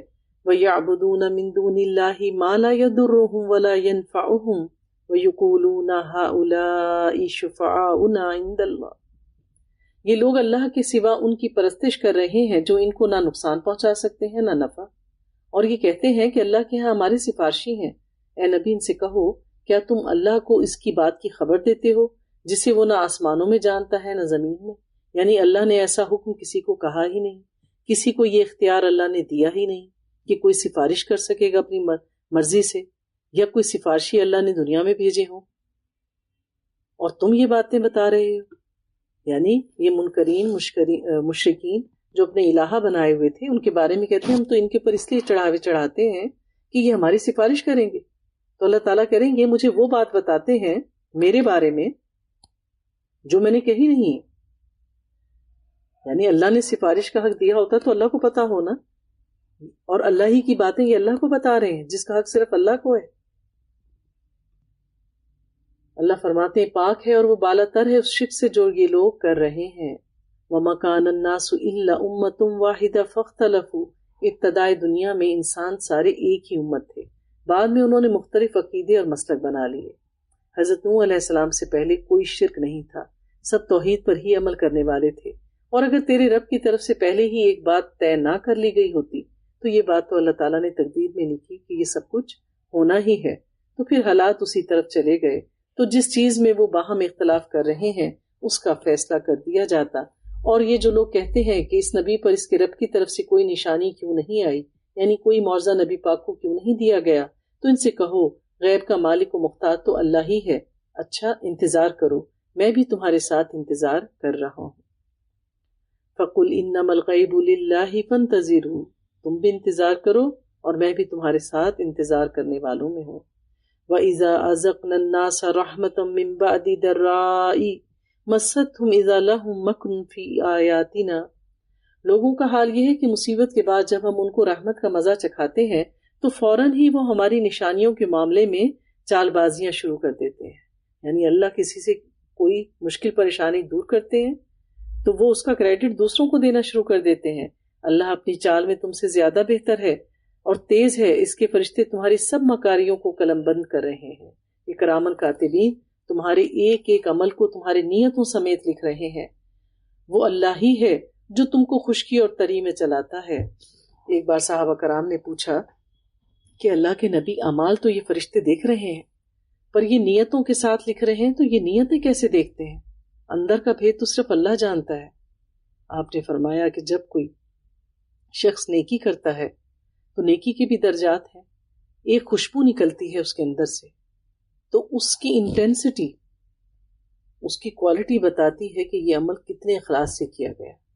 اسی طرح جب کوئی شخص منافقت کرتا ہے، کینہ کرتا ہے، حسد کرتا ہے، تو اس کے اندر سے اسی طرح کی، اور کوئی برا فعل کرتا ہے تو وہ بو نکلتی ہے، جس کی انٹینسٹی سے یہ فرشتے جو ہیں وہ اندازہ لگاتے ہیں کہ کس درجے کا گناہ ہے۔ یہ ہے اللہ تعالیٰ کا طریقہ کار۔ تو اللہ باریک بین ہے، لطیف ہے، خبیر ہے۔ وہ اللہ ہی ہے جو تم کو خشکی اور تری میں چلاتا ہے، چنانچہ جب تم کشتیوں میں سوار ہو کر باد موافق پر فرح و شادہ سفر کر رہے ہوتے ہو، پھر یکا یک باد مخالف کا زور ہوتا ہے، تو پہلے ہوا چل رہی ہے، کشتی یا جہاز اپنی سمت میں جا رہے، پھر کیا ہوتا ہے، ہوا کا رخ بدل جاتا ہے اور ہر طرف سے موجوں کے تھپیڑے لگتے ہیں اور مسافر سمجھ لیتے ہیں کہ طوفان میں گر گئے۔ اس وقت سب اپنے دین کو اللہ ہی کے لیے خالص کر کے اسے دعائیں مانگتے ہیں، سب کے ہاتھ جڑ جاتے ہیں، نظریں اوپر آسمان کی طرف ہوتی ہیں، خواہ وہ کوئی بھی ہو۔ اگر تو نے ہم کو اس بلا سے نجات دی تو ہم شکر گزار بندے بنیں گے، مگر جب وہ ان کو بچا لیتا ہے تو پھر وہی لوگ حق سے منحرف ہو کر زمین میں بغاوت کرنے لگتے ہیں۔ لوگو، تمہاری یہ بغاوت تمہاری ہی خلاف پڑ رہی ہے، دنیا کی زندگی چند روزہ ہے۔ ثم الینا مرجعوکم فننبئکم بما کنتم تعملون، پھر ہماری طرف تمہیں پلٹ کر آنا ہے، اس وقت ہم تمہیں بتا دیں گے کہ تم کیا کچھ کرتے رہے ہو۔ دنیا کی یہ زندگی جس کے نشے میں تم مست ہو کر ہماری نشانیوں سے غفلت برت رہے ہو۔ انما مثل الحیات الدنیا کماء انزلناہ من السماء فاختلط به نبات الارض، اس کی مثال ایسے ہے جیسے آسمان سے ہم نے پانی برسایا تو زمین کی پیداوار جسے آدمی اور جانور سب کھاتے ہیں خوب گھنی ہو گئی، پھر عین اس وقت جبکہ زمین اپنی بہار پر تھی اور کھیتیاں بنی سنوری کھڑی تھیں، ان کے مالک سمجھ رہے تھے کہ اب ہم ان سے فائدہ اٹھانے پر قادر ہیں۔ یکا یک رات کو یا دن کو ہمارا حکم آ گیا اور ہم نے اسے ایسے غارت کر کے رکھ دیا گویا کل وہاں پر کچھ تھا ہی نہیں۔ اس طرح ہم نشانیاں کھول کھول کر پیش کرتے ہیں ان لوگوں کے لیے جو سوچنے سمجھنے والے ہیں۔ اللہ تبارک و تعالیٰ نے پھر ہمیں ہماری عقل کو جھنجھوڑنے کے لیے، ہمارے سوئے ہوئے ایمانوں کو جگانے کے لیے مثال کے ذریعے ہمیں ایک بات سمجھانے کی کوشش کی کہ اللہ تبارک و تعالیٰ کسی کو دنیا میں کوئی باغ دے، کھیت دے، خوب وقت پہ بارش ہو اور پھر وہ دیکھے کہ اب اس کی فصل پک کے تیار ہو گئی ہے، چلو اب ہم اس کو کاٹیں گے۔ پھر کیا ہوتا ہے کہ بے موسمی بارش ہو جاتی ہے، کوئی سیلاب آ جاتا ہے یا کوئی طوفان آ جاتا ہے، کوئی عذاب آ جاتا ہے اور اس کی فصل ایسے ہو جاتی ہے جیسے یہاں پہ کبھی کچھ تھا ہی نہیں۔ تو اللہ تبارک و تعالیٰ انسان کو مال و دولت دیتے ہیں. انسان سمجھتا ہے کہ کاروبار کیا، کاروبار سے پھر ایک اور کاروبار کیا، لیکن نہ وہ اس میں سے صدقہ خیرات نکالتا ہے نہ زکوٰۃ، اور پھر ان کاروباری معاملات میں الجھ کر اپنے فرائض سے بھی غافل ہو جاتا ہے. پھر ایک وہ وقت آتا ہے اس کی حرص کا کہ وہ حق و باطل کی تمیز بھی کھو دیتا ہے، وہ جائز یا ناجائز ہر طریقے سے مال سمیٹتا ہے. پھر اللہ کی پکڑ آتی ہے. پھر کیا ہوتا ہے کہ کوئی ایسا غلط فیصلہ اس سے ہو جاتا ہے کہ وہ دیوالیہ ہو جاتا ہے، یا کوئی دھوکے سے اس کا مال غصب کر کے لے جاتا ہے اور وہ بیٹھا ہاتھ ملتا رہ جاتا ہے. تو اللہ تعالیٰ کیا کہتے ہیں ان لوگوں کے لیے جو سوچنے سمجھنے والے ہیں، تم اس ناپائیدار زندگی کے فریب میں مبتلا ہو رہے ہو، اور اللہ تمہیں واللہ یدعو الی الدار السلام ویہدی من یشاء الی صراط مستقیم، اور اللہ تمہیں دارالسلام کی طرف دعوت دے رہا ہے. دارالسلام کیا ہے؟ جنت کا گھر. اللہ تعالیٰ آخرت کی زندگی بنانے کی دعوت دیتا ہے، بار بار ہماری عقلوں کو جھنجھوڑتا ہے. کبھی گزشتہ قوموں کی تباہی کے قصے سنا کر، ان کی نافرمانیوں پر ان کی دی ہوئی سزا کے بارے میں بتا کر، کبھی جنت کی نعمتوں کا ذکر کر کے ہماری ترغیب کرتا ہے، ہمیں ترغیب دیتا ہے. جس کو وہ چاہتا ہے سیدھا رستہ دکھا دیتا ہے، اور جن لوگوں نے بھلائی کا طریقہ اختیار کیا ان کے لیے بھلائی ہے، اور مزید فضل، تو ان کو مزید فضل ملے گا. ان کے چہرے پر روح سیاہی اور ذلت نہیں چھائے گی، وہ جنت کے مستحق ہیں جہاں وہ ہمیشہ ہمیشہ رہیں گے. اس کے برعکس والذین کسبوا السیئات جزاء السیئات بمثلها وترہقہم ذلہ، اور جن لوگوں نے برائیاں کمائیں ان کی برائی جیسی ہے ویسا ہی بدلہ پائیں گے. جتنی برائی ہوگی بس اتنی سزا، بڑھایا نہیں جائے گا. ذلت ان پر مسلط ہوگی، کوئی اللہ سے ان کو بچانے والا نہیں ہوگا، نہ فدیہ لیا جائے گا، نہ کوئی ان کے حق میں سفارش کرنے جیسا ہوگا، اور وہ معبود جو انہوں نے دنیا میں بنائے تھے سب گم ہو جائیں گے. ان کے چہروں پر ایسی تاریکی چھائی ہوگی جیسے رات کی سیاہ پردے ان پر پڑ گئے ہوں. وہ دوزخ کے مستحق ہیں جہاں وہ ہمیشہ رہیں گے. تو گناہ ایک سیاہی کا دھبا ہے، وہ آخرت میں چہروں پر نظر آئے گا، اور اللہ نے دنیا کی زندگی میں پردہ رکھا ہے. یہ سیاہ دھبا انسان کے دل پہ لگتا جاتا ہے. سوچو اگر ہمارے گناہوں کے نشان ہمارے چہرے پہ لگتے تو اب تک اکثریت کے چہرے کیسے ہو چکے ہوتے. یہ تو اللہ ہے جس نے ہم سب کے پردے رکھے ہوئے ہیں. اللہ تبارک و تعالی ہم سب کو دنیا و آخرت کی ذلت و رسوائی سے بچائے، اور اپنے نور سے ہمارے چہروں کو اور ہمارے سینوں کو منور کر دے. اللہ فرماتے ہیں وہ دوزخ کے مستحق ہیں جہاں وہ ہمیشہ رہیں گے. جس روز ہم ان سب کو اپنے ساتھ اپنی عدالت میں اکٹھا کریں گے، اور ان لوگوں سے جنہوں نے شرک کیا کہیں گے کہ ٹھہر جاؤ تم بھی اور تمہارے بنائے ہوئے شریک بھی. پھر ہم ان کے درمیان اجنبیت کا پردہ ہٹا دیں گے، اور ان کے شریک کہیں گے تم ہماری عبادت تو نہیں کرتے تھے، ہمارے اور تمہارے درمیان اللہ کی گواہی کافی ہے. تم اگر ہماری عبادت کرتے بھی تھے تو ہم تمہاری اس عبادت سے بالکل بے خبر تھے. تو یہ مردے تو نہیں دیکھ رہے کہ کوئی جا کے ان کے آستانوں پہ چڑھاوے چڑھا رہا ہے. وہ کہیں گے کہ ہم تو بے خبر تھے کہ کیا کریں ہمارے جانے کے بعد. اس وقت ہر شخص اپنے کیے کا مزہ چکھ لے گا، سب اپنے حقیقی مالک کی طرف پھیر دیے جائیں گے، اور وہ سارے جھوٹ جو انہوں نے گھڑ رکھے تھے گم ہو جائیں گے. اللہ فرماتے ہیں قل من یرزقکم من السماء والارض ام من یملک السمع والابصار ومن یخرج الحی من المیت ویخرج المیت من الحی. ان سے پوچھو کہ آسمان اور زمین سے رزق کون دیتا ہے تمہیں؟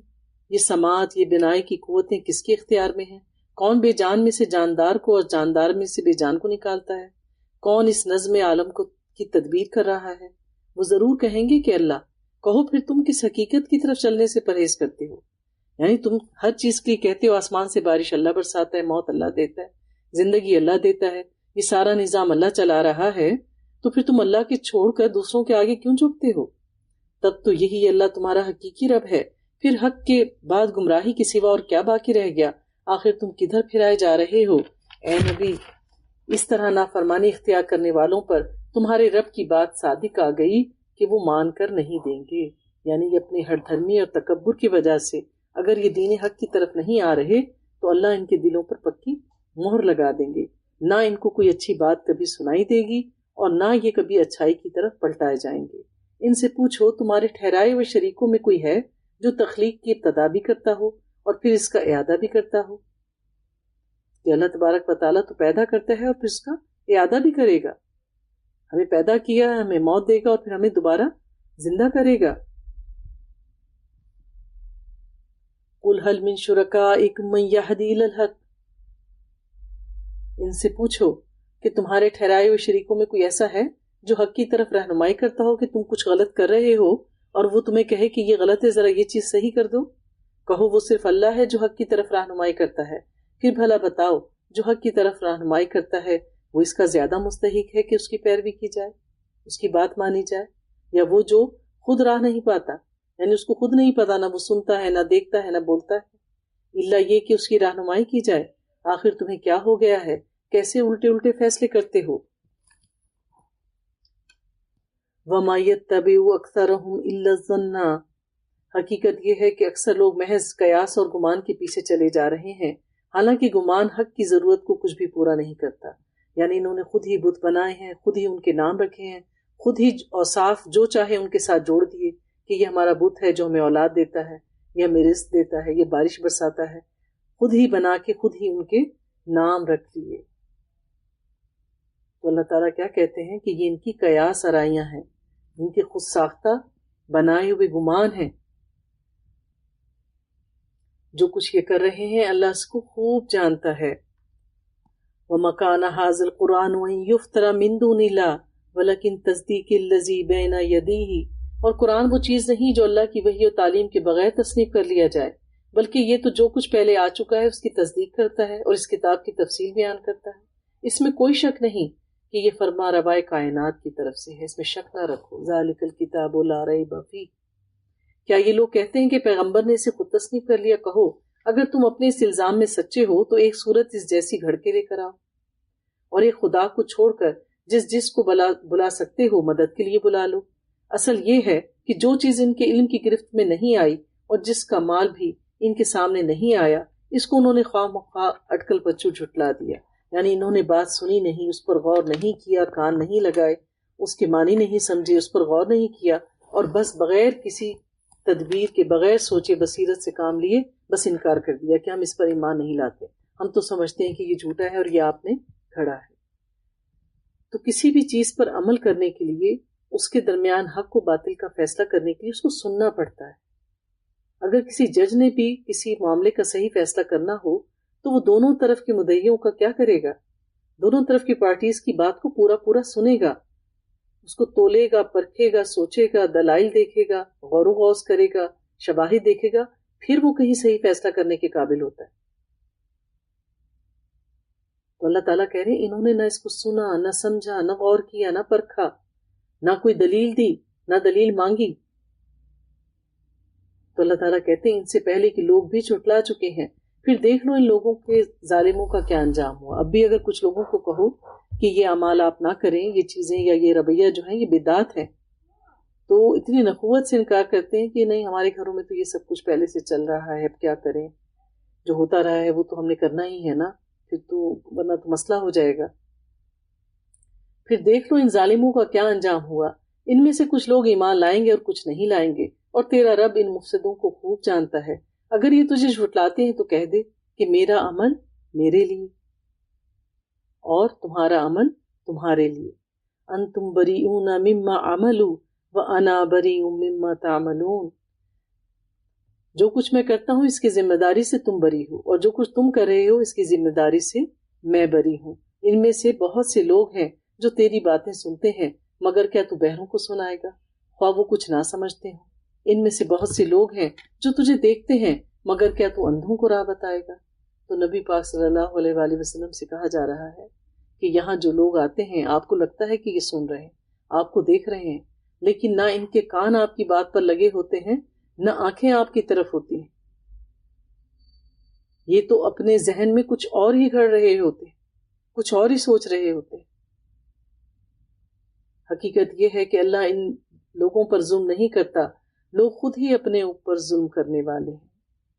آج یہ دنیا کی زندگی میں مست ہیں، جس روز اللہ ان کو اکٹھا کرے گا تو یہی دنیا کی زندگی انہیں ایسے محسوس ہوگی کہ گویا محض ایک گھڑی بھر آپس میں جان پہچان کرنے کو ٹھہرے۔ جو بھی شخص قبر سے اٹھے گا اسے لگے گا کہ میں بس ایک پہر دنیا میں گزار کر آیا ہوں، خواہ اس کو 100 سال کی زندگی ملی ہو۔ فی الواقع سخت گھاٹے میں رہے وہ لوگ جنہوں نے اللہ کی ملاقات کو جھٹلایا، جو آخرت سے غافل رہے اور ہرگز وہ راہ راست پر نہ تھے۔ جن برے نتائج سے ہم انہیں ڈرا رہے ہیں، ان کا کوئی حصہ ہم تیرے جیتے جی دکھا دیں یا اس سے پہلے ہی تجھے اٹھا لیں، بہرحال انہیں آنا ہماری ہی طرف ہے، اور جو کچھ یہ کر رہے ہیں اس پر اللہ گواہ ہے۔ وَلِكُلِّ أُمَّةٍ رسول، ہر امت کے لیے ایک رسول ہے، پھر جب کسی امت کے پاس اس کا رسول آ جاتا ہے تو اس کا فیصلہ پورے انصاف کے ساتھ چکا دیا جاتا ہے اور اس پر ذرہ برابر بھی ظلم نہیں کیا جاتا۔ تو اللہ تبارک و تعالیٰ کہتے ہیں کہ اللہ تعالیٰ نے ہر دور میں، ہر امت میں نبی اور رسول بھیجے ان کی ہدایت کے لیے، اور پھر جب ان کی مدت مہلت پوری ہو جاتی ہے تو پھر اللہ تعالیٰ ان کے بارے میں فیصلہ کر لیتے ہیں کہ اللہ تعالیٰ اہل ایمان کو بچا لیتے ہیں، اور جو اس وقت تک ایمان نہیں لاتے ان سب کو ختم کر دیا جاتا ہے۔ پھر کیا کہتے ہیں، اگر تمہاری یہ دھمکی سچی ہے تو آخر یہ کب پوری ہوگی؟ قُل لَا أَمْلِكُ لِنَفْسِي ضَرًّا وَلَا نَفْعًا إِلَّا مَا شَاءَ اللَّهُ لِكُلِّ أُمَّةٍ أَجَلٌ، کہو کہ میرے اختیار میں تو خود اپنا نفع اور ضرر بھی نہیں، سب کچھ اللہ کی مشیت پر موقوف ہے۔ ہر امت کے لیے مہلت کی ایک مدت ہے، جب یہ مدت پوری ہو جاتی ہے تو گھڑی بھر کی تقدیم اور تاخیر نہیں ہوتی۔ ان سے کہو، تم نے کبھی یہ سوچا کہ اگر اللہ کا عذاب اچانک رات کو آ جائے یا دن کو تو تم کیا کر سکتے ہو؟ آخر یہ ایسی کون سی چیز ہے جس کے لیے مجرم جلدی مچائیں؟ کیا جب وہ تم پر آ پڑے اسی وقت تم اسے مانو گے؟ اب بچنا چاہتے ہو، حالانکہ تم خود ہی اس کی جلدی آنے کا تقاضا کر رہے تھے۔ پھر ظالموں سے کہا جائے گا، اب ہمیشہ کے عذاب کا مزہ چکھو، جو کچھ تم کماتے رہے ہو اس کی پاداش کے سوا اور کیا بدلہ تم کو دیا جا سکتا ہے؟ یعنی یہ قیامت بار بار مانگتے تھے کہ اے محمد، ہم نے تیرے حکم کی خلاف ورزی کی، اب اپنے رب سے کہہ کہ ہم پہ عذاب نازل کرے۔ پھر پوچھتے ہیں کیا واقعی یہ سچ ہے جو تم کہہ رہے ہو؟ کہو میرے رب کی قسم، واللہ یہ بالکل سچ ہے، اور تم اتنا بلبوتا نہیں رکھتے کہ اسے ظہور میں آنے سے روک دو۔ قیامت آ کر رہے گی اور تمہارے پاس تم میں سے کسی کے پاس بھی اتنی طاقت نہیں کہ اس کو روک سکو۔ کسی کی موت آئے، کوئی ایسی طاقت نہیں جو اس کو ٹال سکے۔ اگر ہر اس شخص کے پاس جس نے ظلم کیا ہے روئے زمین کی دولت بھی ہو، اس عذاب سے بچنے کے لیے وہ اسے فدیے میں دینے پر آمادہ ہو جائے گا۔ جب یہ لوگ اس عذاب کو دیکھ لیں گے تو دل ہی دل میں پچھتائیں گے، مگر ان کے درمیان پورے انصاف سے فیصلہ کیا جائے گا۔ تو قیامت کے دن کوئی کہے شخص کہ میں 2 وادیاں سونے کی فدیے کے طور پر دوں تو ایک لمحے کے لیے ایک عذاب بھی اس پر سے ٹالا نہیں جائے گا۔ ان پر کوئی ظلم نہ ہوگا۔ سنو، آسمانوں اور زمین میں جو کچھ ہے اللہ کا ہے، سن رکھو اللہ کا وعدہ سچا ہے۔ ولیکن اکثر الناس لا یعلمون، مگر اکثر لوگ جانتے نہیں ہیں۔ ہوا یحیی و یمیت و الیہ ترجعون، وہی زندگی بخشتا ہے اور وہی موت دیتا ہے، اور اسی کی طرف تم سب کو پلٹ کر جانا ہے۔ یا ایھا الناس قد جاءتکم موعظۃ من ربکم، اے لوگو تمہارے پاس تمہارے رب کی طرف سے نصیحت آ گئی۔ یہ وہ چیز ہے جو دلوں کے امراض کی شفا ہے۔ قرآن ام الشفا ہے۔ سورہ فاتحہ پڑھیں۔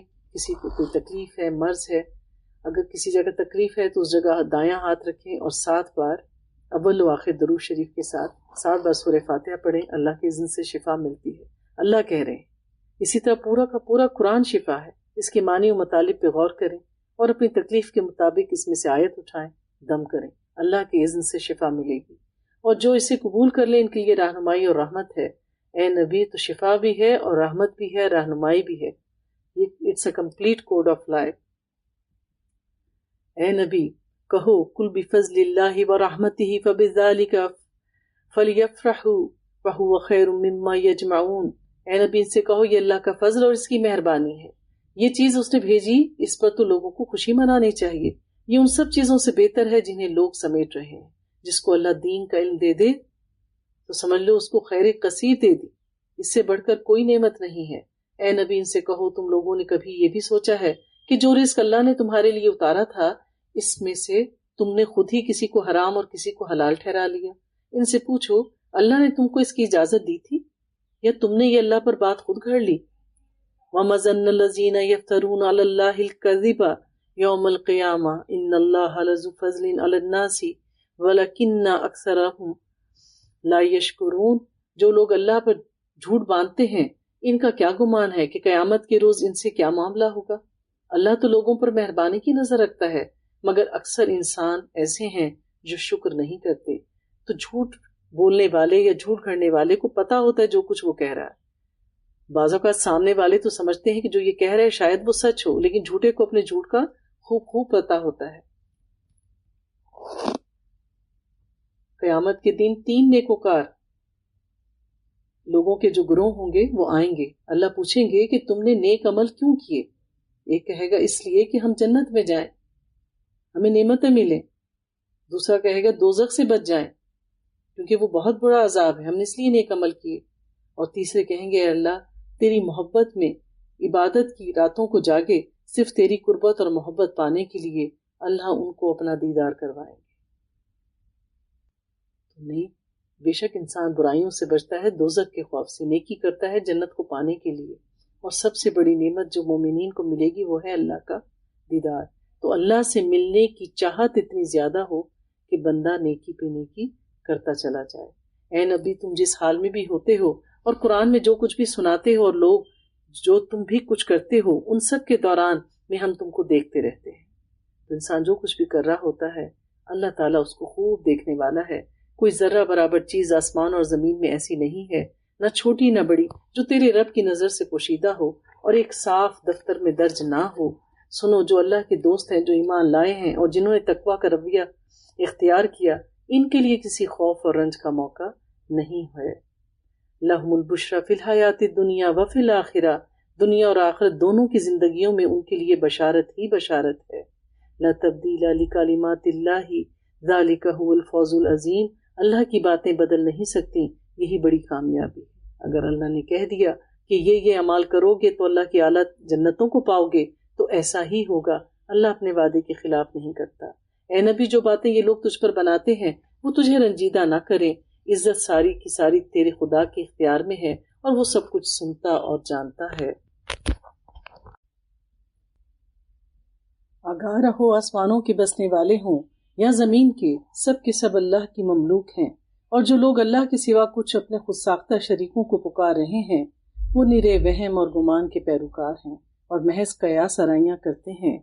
هو الذی جعل لکم اللیل لتسکنوا فیہ والنہار مبصرا ان فی ذلک لآیات لقوم یسمعون.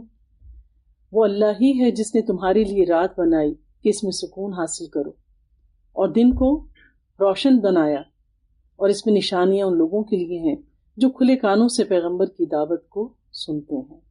تو اللہ تبارک و تعالیٰ نے زمین اور آسمان بڑی بڑی نشانیاں بنائی ہیں. اسی طرح بڑی نشانیوں میں دن اور رات کا آنا جانا، موسموں کا بدلنا، یہ سب چیزیں اللہ کی بڑی بڑی نشانیوں میں سے ہیں.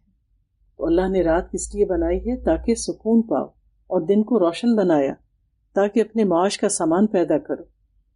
لیکن ہم اللہ تعالیٰ کے بنائے ہوئے اصولوں کی خلاف ورزی کرتے ہیں، اس کے بالکل اپوزٹ طریقے سے اپنی زندگی گزارتے ہیں.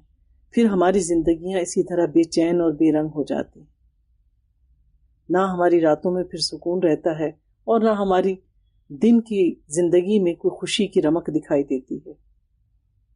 جب اگر آپ تجربہ کریں کہ اگر کوئی ایک مشین ہو اور اس کا ایک کتابچہ ہو کہ اس کو پڑھیں اور اس کے تحت اس کو آپریٹ کریں، اس مشین کو اس طریقے سے چلایا جائے گا، اور آپ بغیر اس کو پڑھے اس مشین کے بٹن اپنی مرضی سے دباتے جائیں اور یہ نہ دیکھیں کہ یہ کس مقصد کے لیے بنا ہے، تو پھر کیا ہوگا؟ کیا مشین وہ کام کرے گی؟ نہیں، خراب ہو جائے گی. ہماری زندگیاں بھی اسی طرح سے خراب ہوئی. اللہ کی نعمتوں سے ہم محروم ہو گئے. ہم نے اپنی زندگی کے جو اصل مقصد ہے اس کو کھو دیا ہے، شیطان کی چالوں میں الجھ گئے. ہمارے دن رات اس طرح نہیں گزر رہے جیسا کہ ہماری شریعت تقاضا کرتی ہے، جو اللہ کو ہم سے مطلوب ہے، جیسی کہ ایک مومن کی ہونی چاہیے. تو جب ہم نے اللہ کی بنائی ہوئی فطرت کو تبدیل کر دیا تو پھر ہماری زندگی کا ڈھانچہ بھی تبدیل ہو گیا. تو جب ہم زندگی اس کے مطابق نہیں گزاریں گے تو پھر ہمارا انجام کیا ہوگا؟ کیونکہ اللہ تعالیٰ نے ہمیں صراط مستقیم پہ چلنے کا کہا ہے. سیدھا راستہ کیا ہے؟ جو اللہ کے بنائے ہوئے اصولوں کے تحت گزرے. تو جب بھی ہم اپنی فطرت کے تقاضوں کے اگینسٹ کام کرتے ہیں ہماری زندگی میں سوائے بگاڑ کے اور کچھ نہیں آتا. لوگوں نے کہہ دیا کہ اللہ نے کسی کو بیٹا بنایا ہے. سبحان اللہ، وہ تو بے نیاز ہے. آسمانوں اور زمین میں جو کچھ ہے سب اس کے مالک ہیں. تو جس کی جتنی ذہنیت ہوتی ہے، جو ایکسپیرینس ہوتا ہے، جو تجربہ ہوتا ہے، اس کی بات اسی کے مطابق ہوتی ہے. ہر شخص اپنے علم اور تجربات کی روشنی میں گفتگو کرتا ہے اور اپنے معافی ضمیر کو ظاہر کرتا ہے جو اس کے دل کے اندر ہے. اب اگر لوگ یہ کہیں کہ اللہ نے کسی کو بیٹا بنا لیا، وہ تو انسان ہے، انسانوں جیسی ہی بات کریں گے نا، کیونکہ انسان کو یہ تمام حاجات لاحق ہے. انسان بیمار ہوتا ہے، بوڑھا ہوتا ہے، وہ ساری زندگی محنت کرتا ہے، ایک اپنا مال بناتا ہے اور پھر وہ چاہتا ہے کہ اس کا مال کہیں ضائع نہ ہو جائے، میرا ایک وارث ہونا چاہیے. یہ انسان کے اندر ہے، یہ اس کی فطرت کی خواہش ہے. اس لیے وہ یہ سوچ رکھتا ہے اور وہ جو زبان سے اس کے الفاظ نکلتے ہیں وہ اس کی سوچ کی عکاسی کرتے ہیں. کیونکہ انسان کو پتا ہے کہ وہ فطرتاً کمزور ہے، ایک وقت آتا ہے کہ اس کو دوسروں کی ضرورت پڑتی ہے. پر اللہ تو بے نیاز ہے، وہ حی و قیوم ہے. اس نے زمین اور آسمان بنا دیے. کتنی مائنیوٹ ڈیٹیل میں اللہ نے دنیا کی ایک ایک چیز کا نظام بنایا. ہر چیز کے نظام کو جب آپ دیکھیں، سورج کے طلوع ہونے، غروب ہونے میں، چاند کے بڑھنے میں، گھٹنے میں، موسموں کے آنے اور جانے میں، انسان کی پیدائش، انسان کا بڑھنا، ہمارے لیے رزق کے اسباب پیدا ہونا، انسان کس کس چیز پر غور کرے تو انسان کی عقل دنگ رہ جاتی ہے. اگر انسان ان سب چیزوں پہ تدبر کرے تو کسی کے منہ سے یہ بات نہ نکلے کہ اللہ کسی بیٹے کا محتاج ہے یا اللہ کی ذات کو کسی چیز کی ضرورت ہے. آسمانوں اور زمین میں جو کچھ ہے سب اس کی ملک ہے. تمہارے پاس اس قول کے لیے آخر کیا دلیل ہے؟ کیا تم اس کے متعلق وہ باتیں کہتے ہو جو تمہارے علم میں نہیں ہے؟ اے نبی کہہ دو کہ جو لوگ اللہ پر جھوٹ باندھتے ہیں وہ ہرگز فلاح نہیں پا سکتے. کیوں؟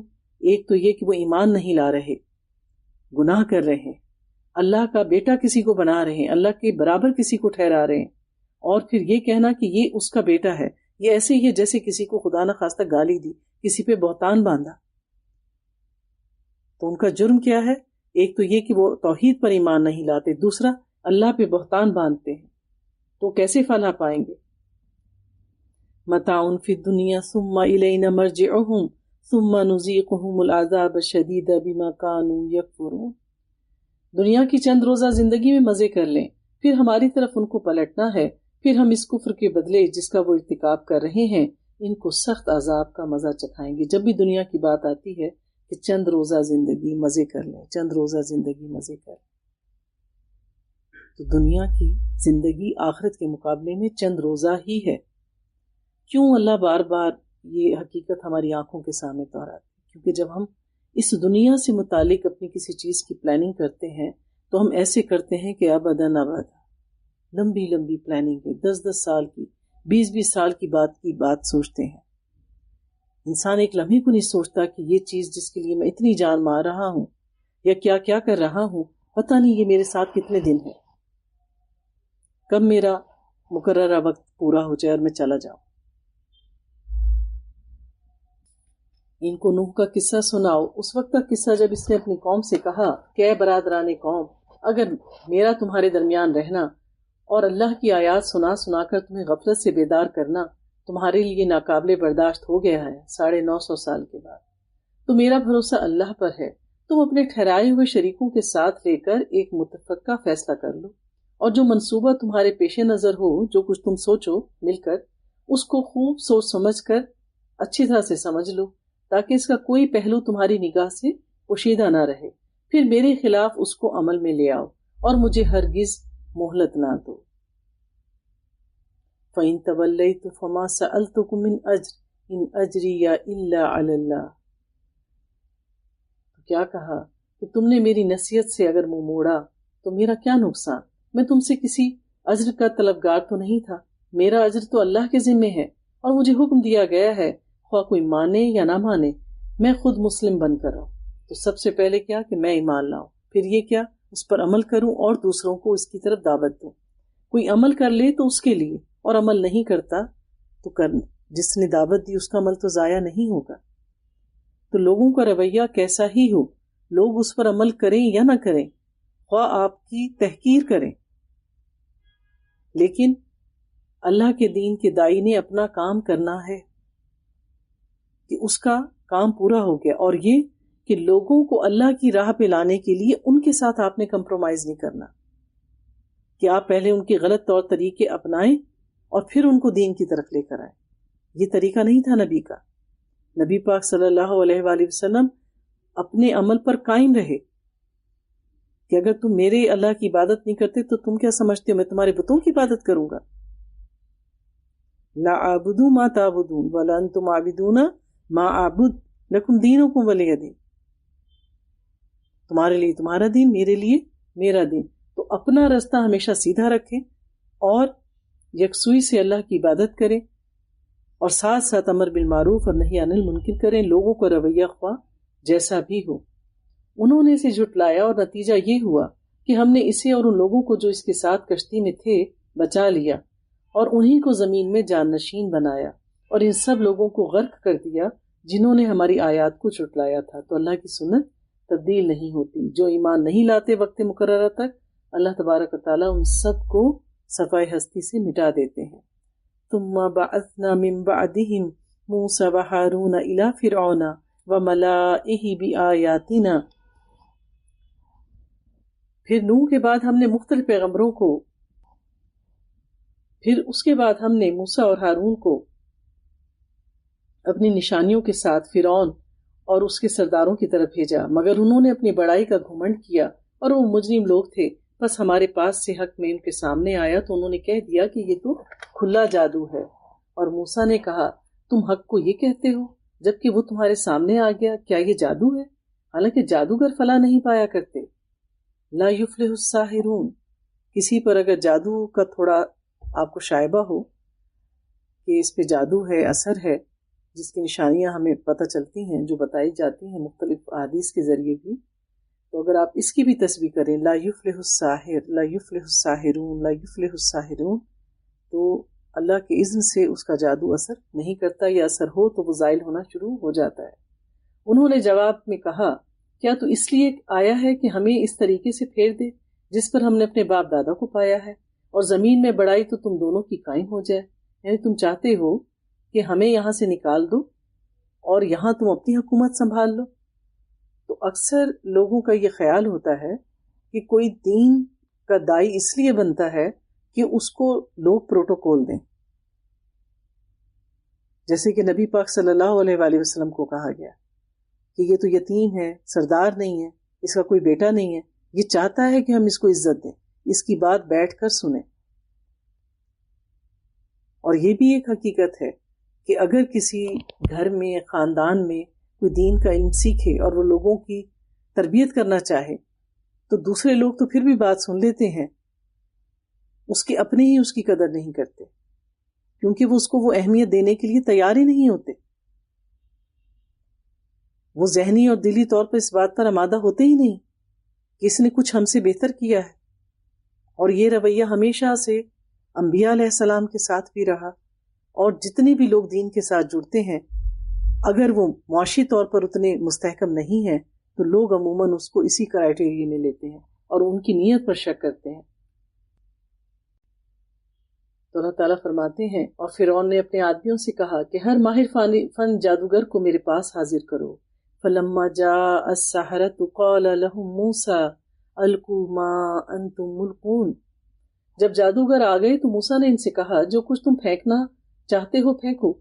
پھر جب انہوں نے اپنے انچر پھینکے، اپنے گھڑے ہوئے جادو پھینکے، تو موسیٰ نے کہا یہ تو جو کچھ تم نے پھینکا ہے یہ جادو ہے، اللہ ابھی اسے باطل کیے دیتا ہے، مفسدوں کے کام تو اللہ کیوں سدھرنے نہیں دیتا، یعنی جو مفسد گھڑ کر لے کر آئیں، کوئی جھوٹا شخص کتنا ہی بڑا جھوٹ گھڑ لے اللہ اس کی جھوٹ کو آگے چڑھنے نہیں دیتا۔ وَيُحِقُّ اللَّهُ الْحَقَّ بِكَلِمَاتِهِ وَلَوْ كَرِهَ الْمُجْرِمُونَ، اور اللہ اپنے فرمانوں سے حق کو حق کر دکھاتا ہے خواہ مجرموں کو وہ کتنا ہی ناگوار گزرے۔ تو اکثر مسلم دشمن، مسلمانوں کے دشمن، اسلام کے دشمن چالیں چلتے ہیں کہ ان کو رسوا کر دیں، ختم کر دیں،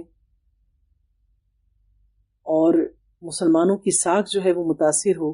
دین اسلام میں طرح طرح کی سازشیں کرتے ہیں، اس کے خلاف پروپیگنڈا کرتے ہیں، لوگوں کو اپنے ساتھ ملاتے ہیں، پیسہ لگاتے ہیں، سازشیں کرتے ہیں، لیکن پھر کیا ہوتا ہے؟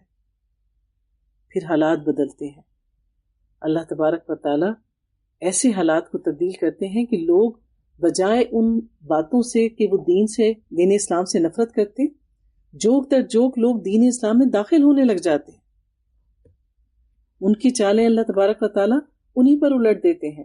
پھر دیکھو کہ موسیٰ کو اس کی قوم میں سے چند نوجوانوں کے سوا کسی نے نہ مانا، تو موسیٰ علیہ السلام پر بھی چند لوگ ہی ایمان لائے، نوح علیہ السلام پر بھی چند لوگ ایمان لائے، لوط علیہ السلام کی صرف بیٹیاں ان کے دین پر تھیں۔ تو کبھی دین کے داعی کو جو ہے اپنا دل چھوٹا نہیں کرنا چاہیے۔ پکارنا اس کا کام ہے، بھیجنا اللہ کا کام ہے، جمانا اللہ کا کام ہے۔ اللہ کے ہاں کوانٹٹی نہیں دیکھی جاتی، اللہ کے ہاں کوالٹی دیکھی جاتی ہے۔ پھر دیکھو موسیٰ کو اس کی قوم میں سے چند نوجوانوں کے سوا کسی نے نہیں مانا۔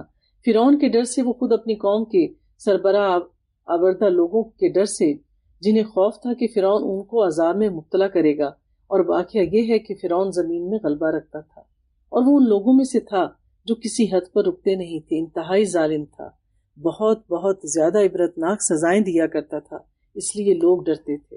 موسیٰ نے اپنی قوم سے کہا کہ لوگوں، اگر تم واقعی اللہ پر ایمان رکھتے ہو تو اس پر بھروسہ کرو اگر مسلمان ہو۔ انہوں نے جواب دیا، ہم نے اللہ ہی پر بھروسہ کیا۔ تو موسیٰ علیہ السلام نے وہ چند نوجوان جو موسیٰ علیہ السلام پر ایمان لے کر آئے تھے، تو انہوں نے کہا کہ بے شک فرعون ظالم ہے، اس سے ڈرو نہیں۔ اگر اللہ نے کہا ہے کہ اللہ ایمان والوں کا ساتھ دے گا تو اللہ کی ذات پر بھروسہ کرو، تم اپنی جان کے معاملے میں ڈرو نہیں۔ اے ہمارے رب، ہمیں ظالم لوگوں کے لیے فتنہ نہ بنا دے۔ وَنَجَّيْنَا بِرَحْمَتِكَ مِنَ الْقَوْمِ الْكَافِرِينَ، اور اپنی رحمت سے ہم کو کافروں سے نجات دے۔ اب موسیٰ علیہ السلام اور فرعون علیہ السلام نے اللہ سے دعا کی، اور ہم نے موسیٰ اور اس کے بھائی کو اشارہ کیا کہ مصر میں چند مکان اپنی قوم کے لیے مہیا کرو، اور اپنے ان مکانوں کو قبلہ ٹھہرا لو اور نماز قائم کرو۔ تو اب یہ آیت خود اس بات کی دلیل ہے کہ ساری شریعتوں میں نماز، روزہ، زکوٰۃ، حج تھے، چونکہ جو بنی اسرائیل قوم تھی اس پر مصری فرعون مسلط تھے، اور ان کو غلامی میں رکھتے تھے، نہ انہیں عبادت کی کرنے کی اجازت تھی، حتیٰ کہ ان کے پورے جسم ڈھکے ہوئے نہیں ہوتے تھے، انہیں کھانا پورا نہیں دیا جاتا تھا۔ تو ایسے میں وہ اپنی عبادات کیا کرتے؟ آہستہ آہستہ ان کے اندر سے عبادت کی روح ہی نکل گئی۔ پہلے باجماعت نماز گئی، پھر نماز کا قائم کرنا گیا، اور پھر آہستہ آہستہ یہ ان کے معمولات میں سے ہی نکل گیا۔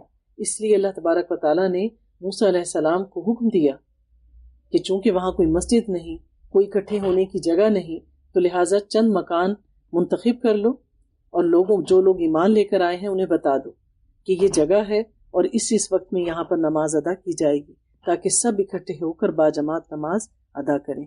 تو اللہ کے ہاں مردوں کی نماز جماعت کے ساتھ ہی قبول ہوتی ہے۔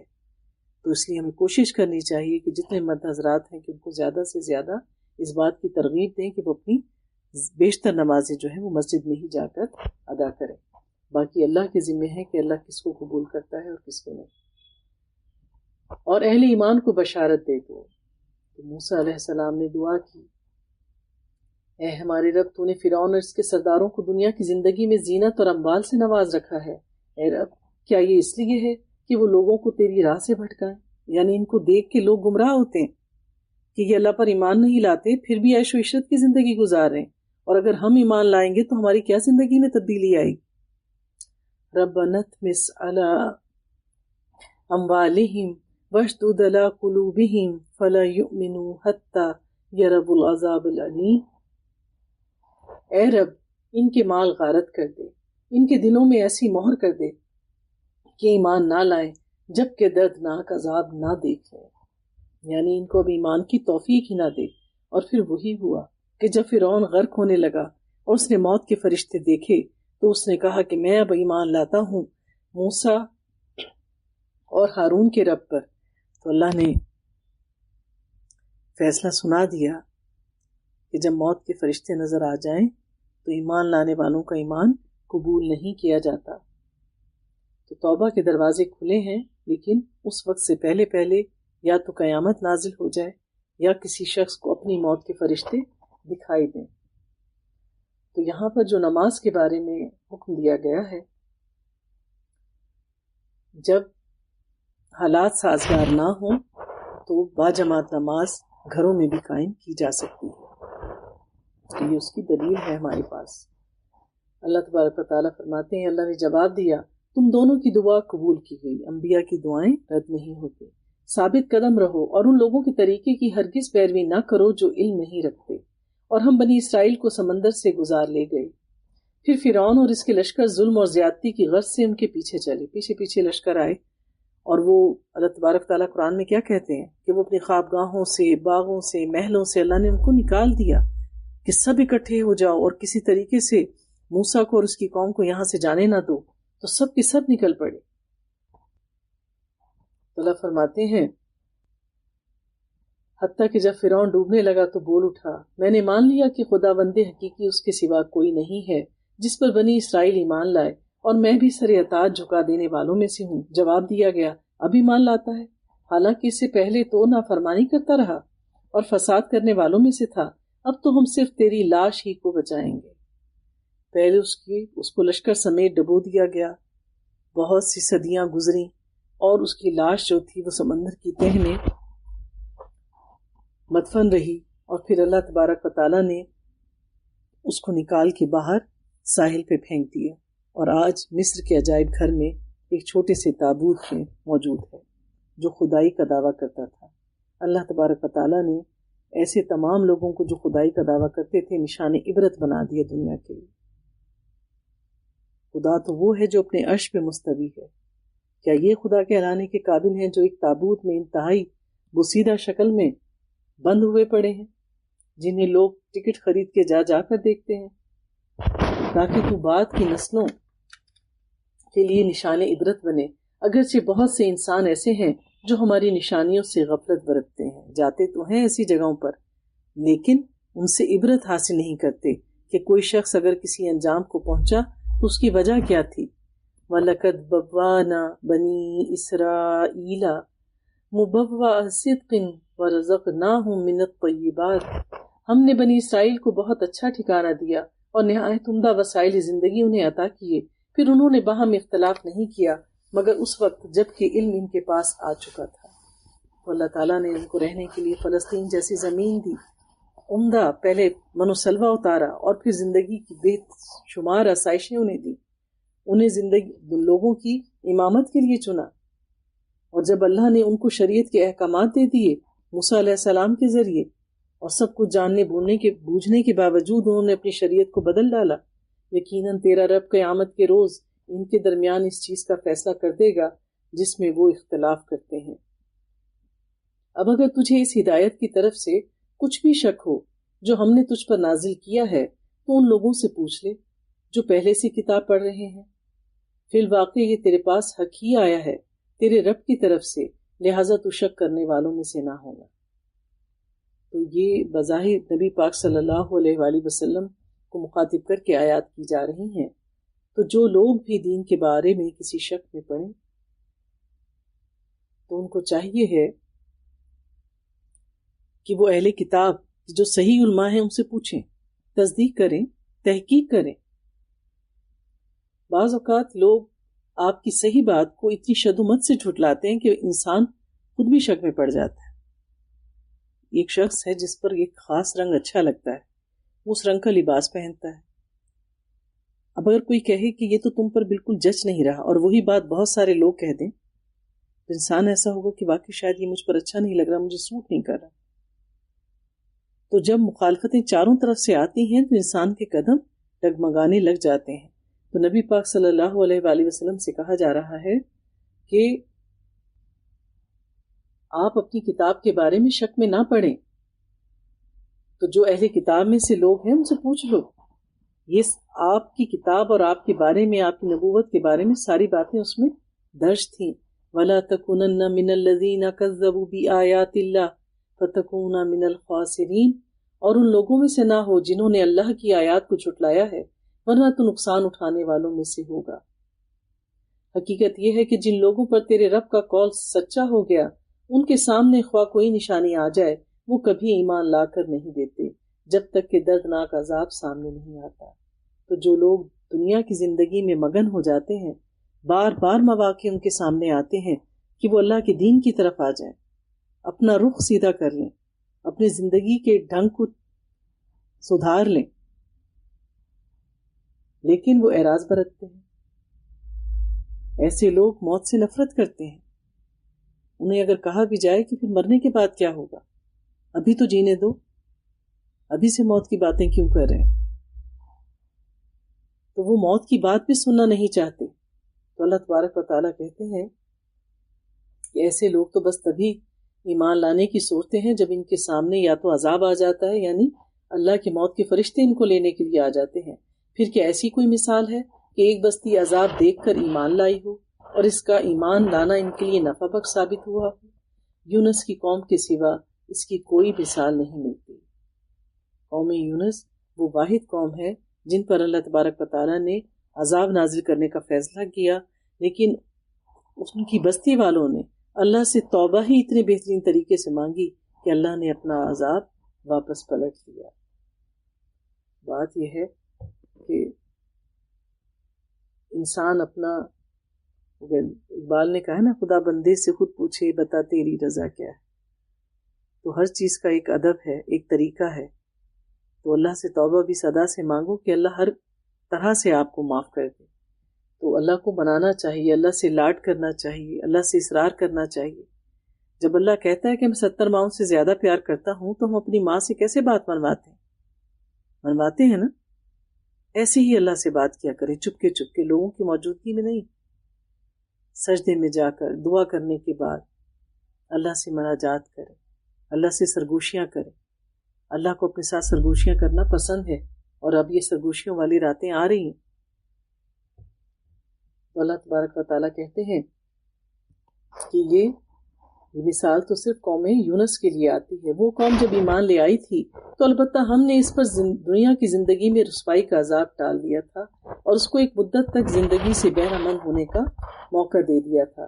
اور حضرت یونس علیہ السلام، جن کو مچھلی والا بھی کہا جاتا ہے، اپنی قوم سے ناراض ہو کر چلے گئے کہ تم تو اب ایمان نہیں لاؤ گے، یعنی نبی تھے اور وہ اللہ کے حکم آنے سے پہلے چل دیے خود۔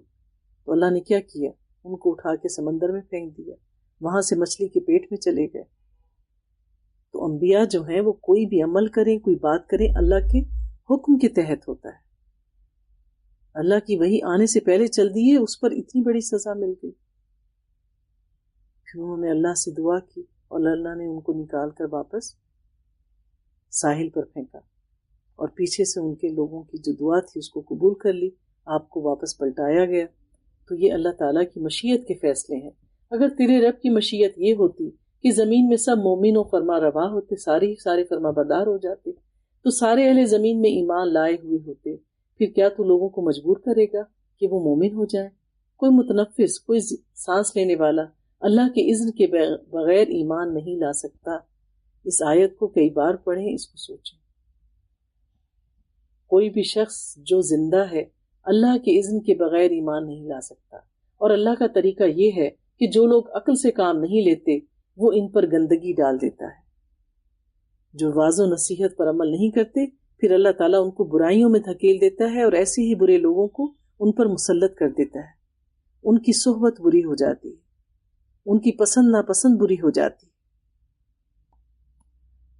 قُلْ انظُرُوا مَاذَا فِي السَّمَاوَاتِ وَالْأَرْضِ وَمَا تُغْنِي الْآيَاتُ وَالنُّذُرُ عَنْ قَوْمٍ لَا يُؤْمِنُونَ۔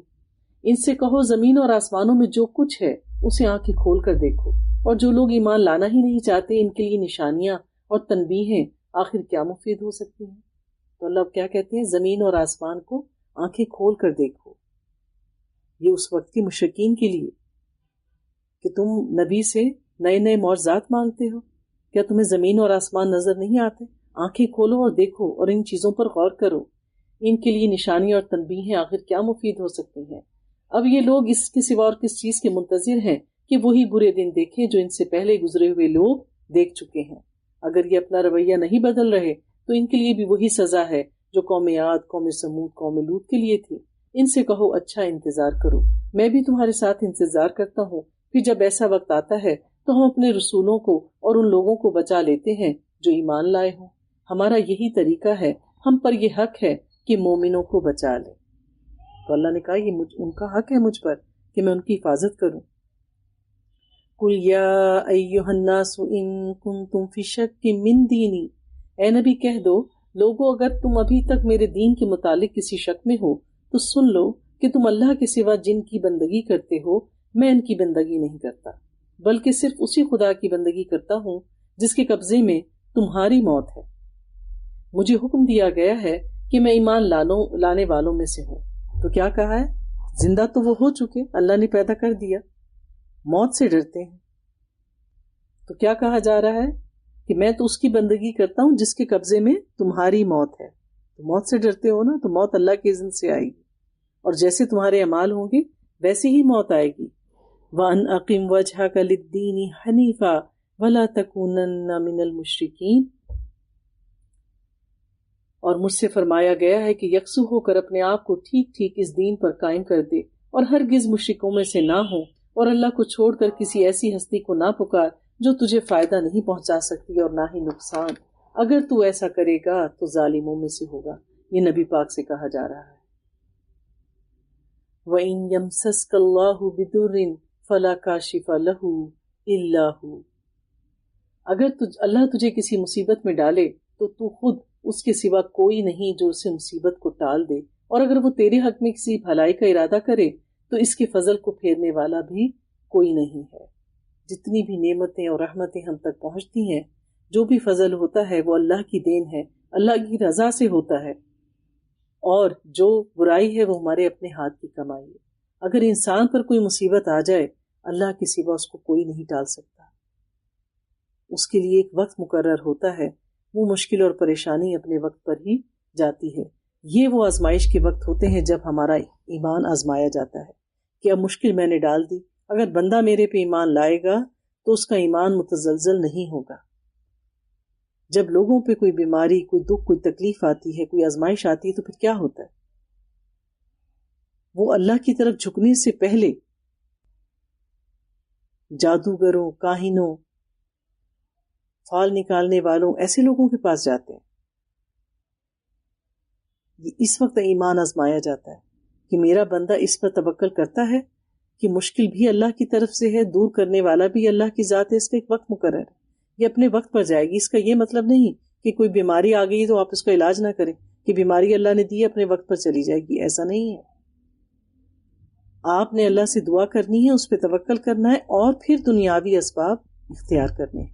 یہ رویہ ہے مومن کا۔ وہ اپنے بندوں میں سے جس کو چاہتا ہے اپنے فضل سے نوازتا ہے، اور وہ درگزر کرنے والا اور رحم فرمانے والا ہے۔ قُلْ يَا أَيُّهَا النَّاسُ قَدْ جَاءَكُمُ الْحَقُّ مِنْ رَبِّكُمْ، اے محمد کہہ دو کہ لوگوں تمہارے پاس تمہارے رب کی طرف سے حق آ چکا ہے، اب جو سیدھی راہ اختیار کرے گا اس کی راست روی اسی کے لیے فائدہ مند ہے، اور جو گمراہ رہے اس کی گمراہی اسی کے لیے تباہ کن ہے، اور میں تمہارے اوپر کوئی حوالہ دار نہیں ہوں۔ اور اے نبی وَاتَّبِعْ مَا يُوحَىٰ إِلَيْكَ وَاصْبِرْ حَتَّىٰ يَحْكُمَ اللَّهُ وَهُوَ خَيْرُ الْحَاكِمِينَ، تم اس ہدایت کی پیروی کیے جاؤ جو تمہاری طرف بذریعہ وحی بھیجی جا رہی ہے، یعنی قرآن تم پر نازل ہو رہا ہے، جیسے جیسے احکامات آ رہے ہیں اس پر عمل کرتے جاؤ اور صبر کرو یہاں تک کہ اللہ فیصلہ کر دے، اور وہی بہترین فیصلہ کرنے والا ہے۔ تو لوگوں سے آپ نے نہ بدلہ لینا ہے، نہ ان کے ساتھ زیادتی کرنی ہے، بلکہ ان کے برے رویے پہ صبر کرو یہاں تک کہ ان کے فیصلے کا وقت آ جائے۔ سورہ ہود مکی سورہ ہے۔ بسم اللہ الرحمن الرحیم، شروع اللہ کے نام سے جو انتہائی مہربان اور رحم فرمانے والا ہے۔ الف لام را، کتاب احکمت آیاتہ ثم فصلت من لدن حکیم خبیر، الف لام را فرمان ہے جس کی آیتیں پختہ اور مفصل ارشاد ہوئی ہیں، پختہ ہے، محکم ہے اس کے احکامات، ایک دانا اور باخبر ہستی کی طرف سے کہ تم نہ بندگی کرو مگر صرف اللہ کی، اللہ کے سوا کسی کی عبادت نہ کرو مگر صرف اللہ کی، اور اس کی طرف سے تم کو خبردار کرنے والا بھی ہوں اور بشارت دینے والا بھی۔ تو نبی پاک صلی اللہ علیہ وآلہ وسلم کو بشیر اور نذیر بنا کر بھیجا۔ وَإِنِ اسْتَغْفِرُوا رَبَّكُمْ ثُمَّ تُوبُوا إِلَيْهِ يُمَتِّعُكُمْ مَتَاعًا حَسَنًا إِلَى أَجَلٍ مُّسَمًّى وَيُؤْتِي كُلَّ ذِي فَضْلٍ فَضْلَهُ۔ اور یہ کہ تم اپنے رب سے معافی چاہو اور اس کی طرف پلٹ آؤ تو وہ ایک مدت خاص تک تم کو اچھا سامان زندگی عطا کرے گا۔ ایک تو وہ نعمتیں ہیں جو ہمیں اپنی تقدیر میں لکھے ہوئے فیصلے کی وجہ سے ملتی ہیں، اور جو لوگ احسان کے درجے پر اللہ کی عبادت کرتے ہیں، اس سے اس کا فضل مانگتے ہیں، تو اللہ تبارک و تعالیٰ ان کو فضل میں سے بھی دیتا ہے۔ لیکن اگر یہ منہ پھیرتے ہوں تو میں تمہارے حق میں ایک بڑے ہولناک دن کے عذاب سے ڈرتا ہوں۔ إِلَى اللَّهِ مَرْجِعُكُمْ وَهُوَ عَلَى كُلِّ شَيْءٍ قَدِيرٌ، تم سب کو اللہ کی طرف پلٹنا، اور وہ سب کچھ کر سکتا ہے، ہر چیز پر قادر ہے۔ دیکھو یہ لوگ اپنے سینوں کو موڑتے ہیں تاکہ اس سے چھپ جائیں، خبردار جب یہ کپڑوں سے اپنے آپ کو ڈھانپتے ہیں، اللہ ان کے چھپے کو بھی جانتا ہے اور کھلے کو بھی۔ تو اللہ تعالیٰ ان کی ہر چیز کا جاننے والا ہے۔ کیا ہم اللہ تعالیٰ کی صفات پر ایمان نہیں لاتے؟ عالم الغیب والشہادہ، یعلم ما یسرون وما یعلنون۔ اگر انسان یہ جانے کہ اللہ مجھے دیکھ رہا ہے، اللہ میرے دل کی کیفیت کو بھی جانتا ہے، میں جو عمل کر رہا ہوں اللہ دیکھ بھی رہا ہے، اس کے فرشتے لکھ بھی رہے ہیں۔ انہ علیم بذات الصدور، اور وہ تو ان کے بھیدوں سے بھی واقف ہے جو اس کے سینوں میں ہے۔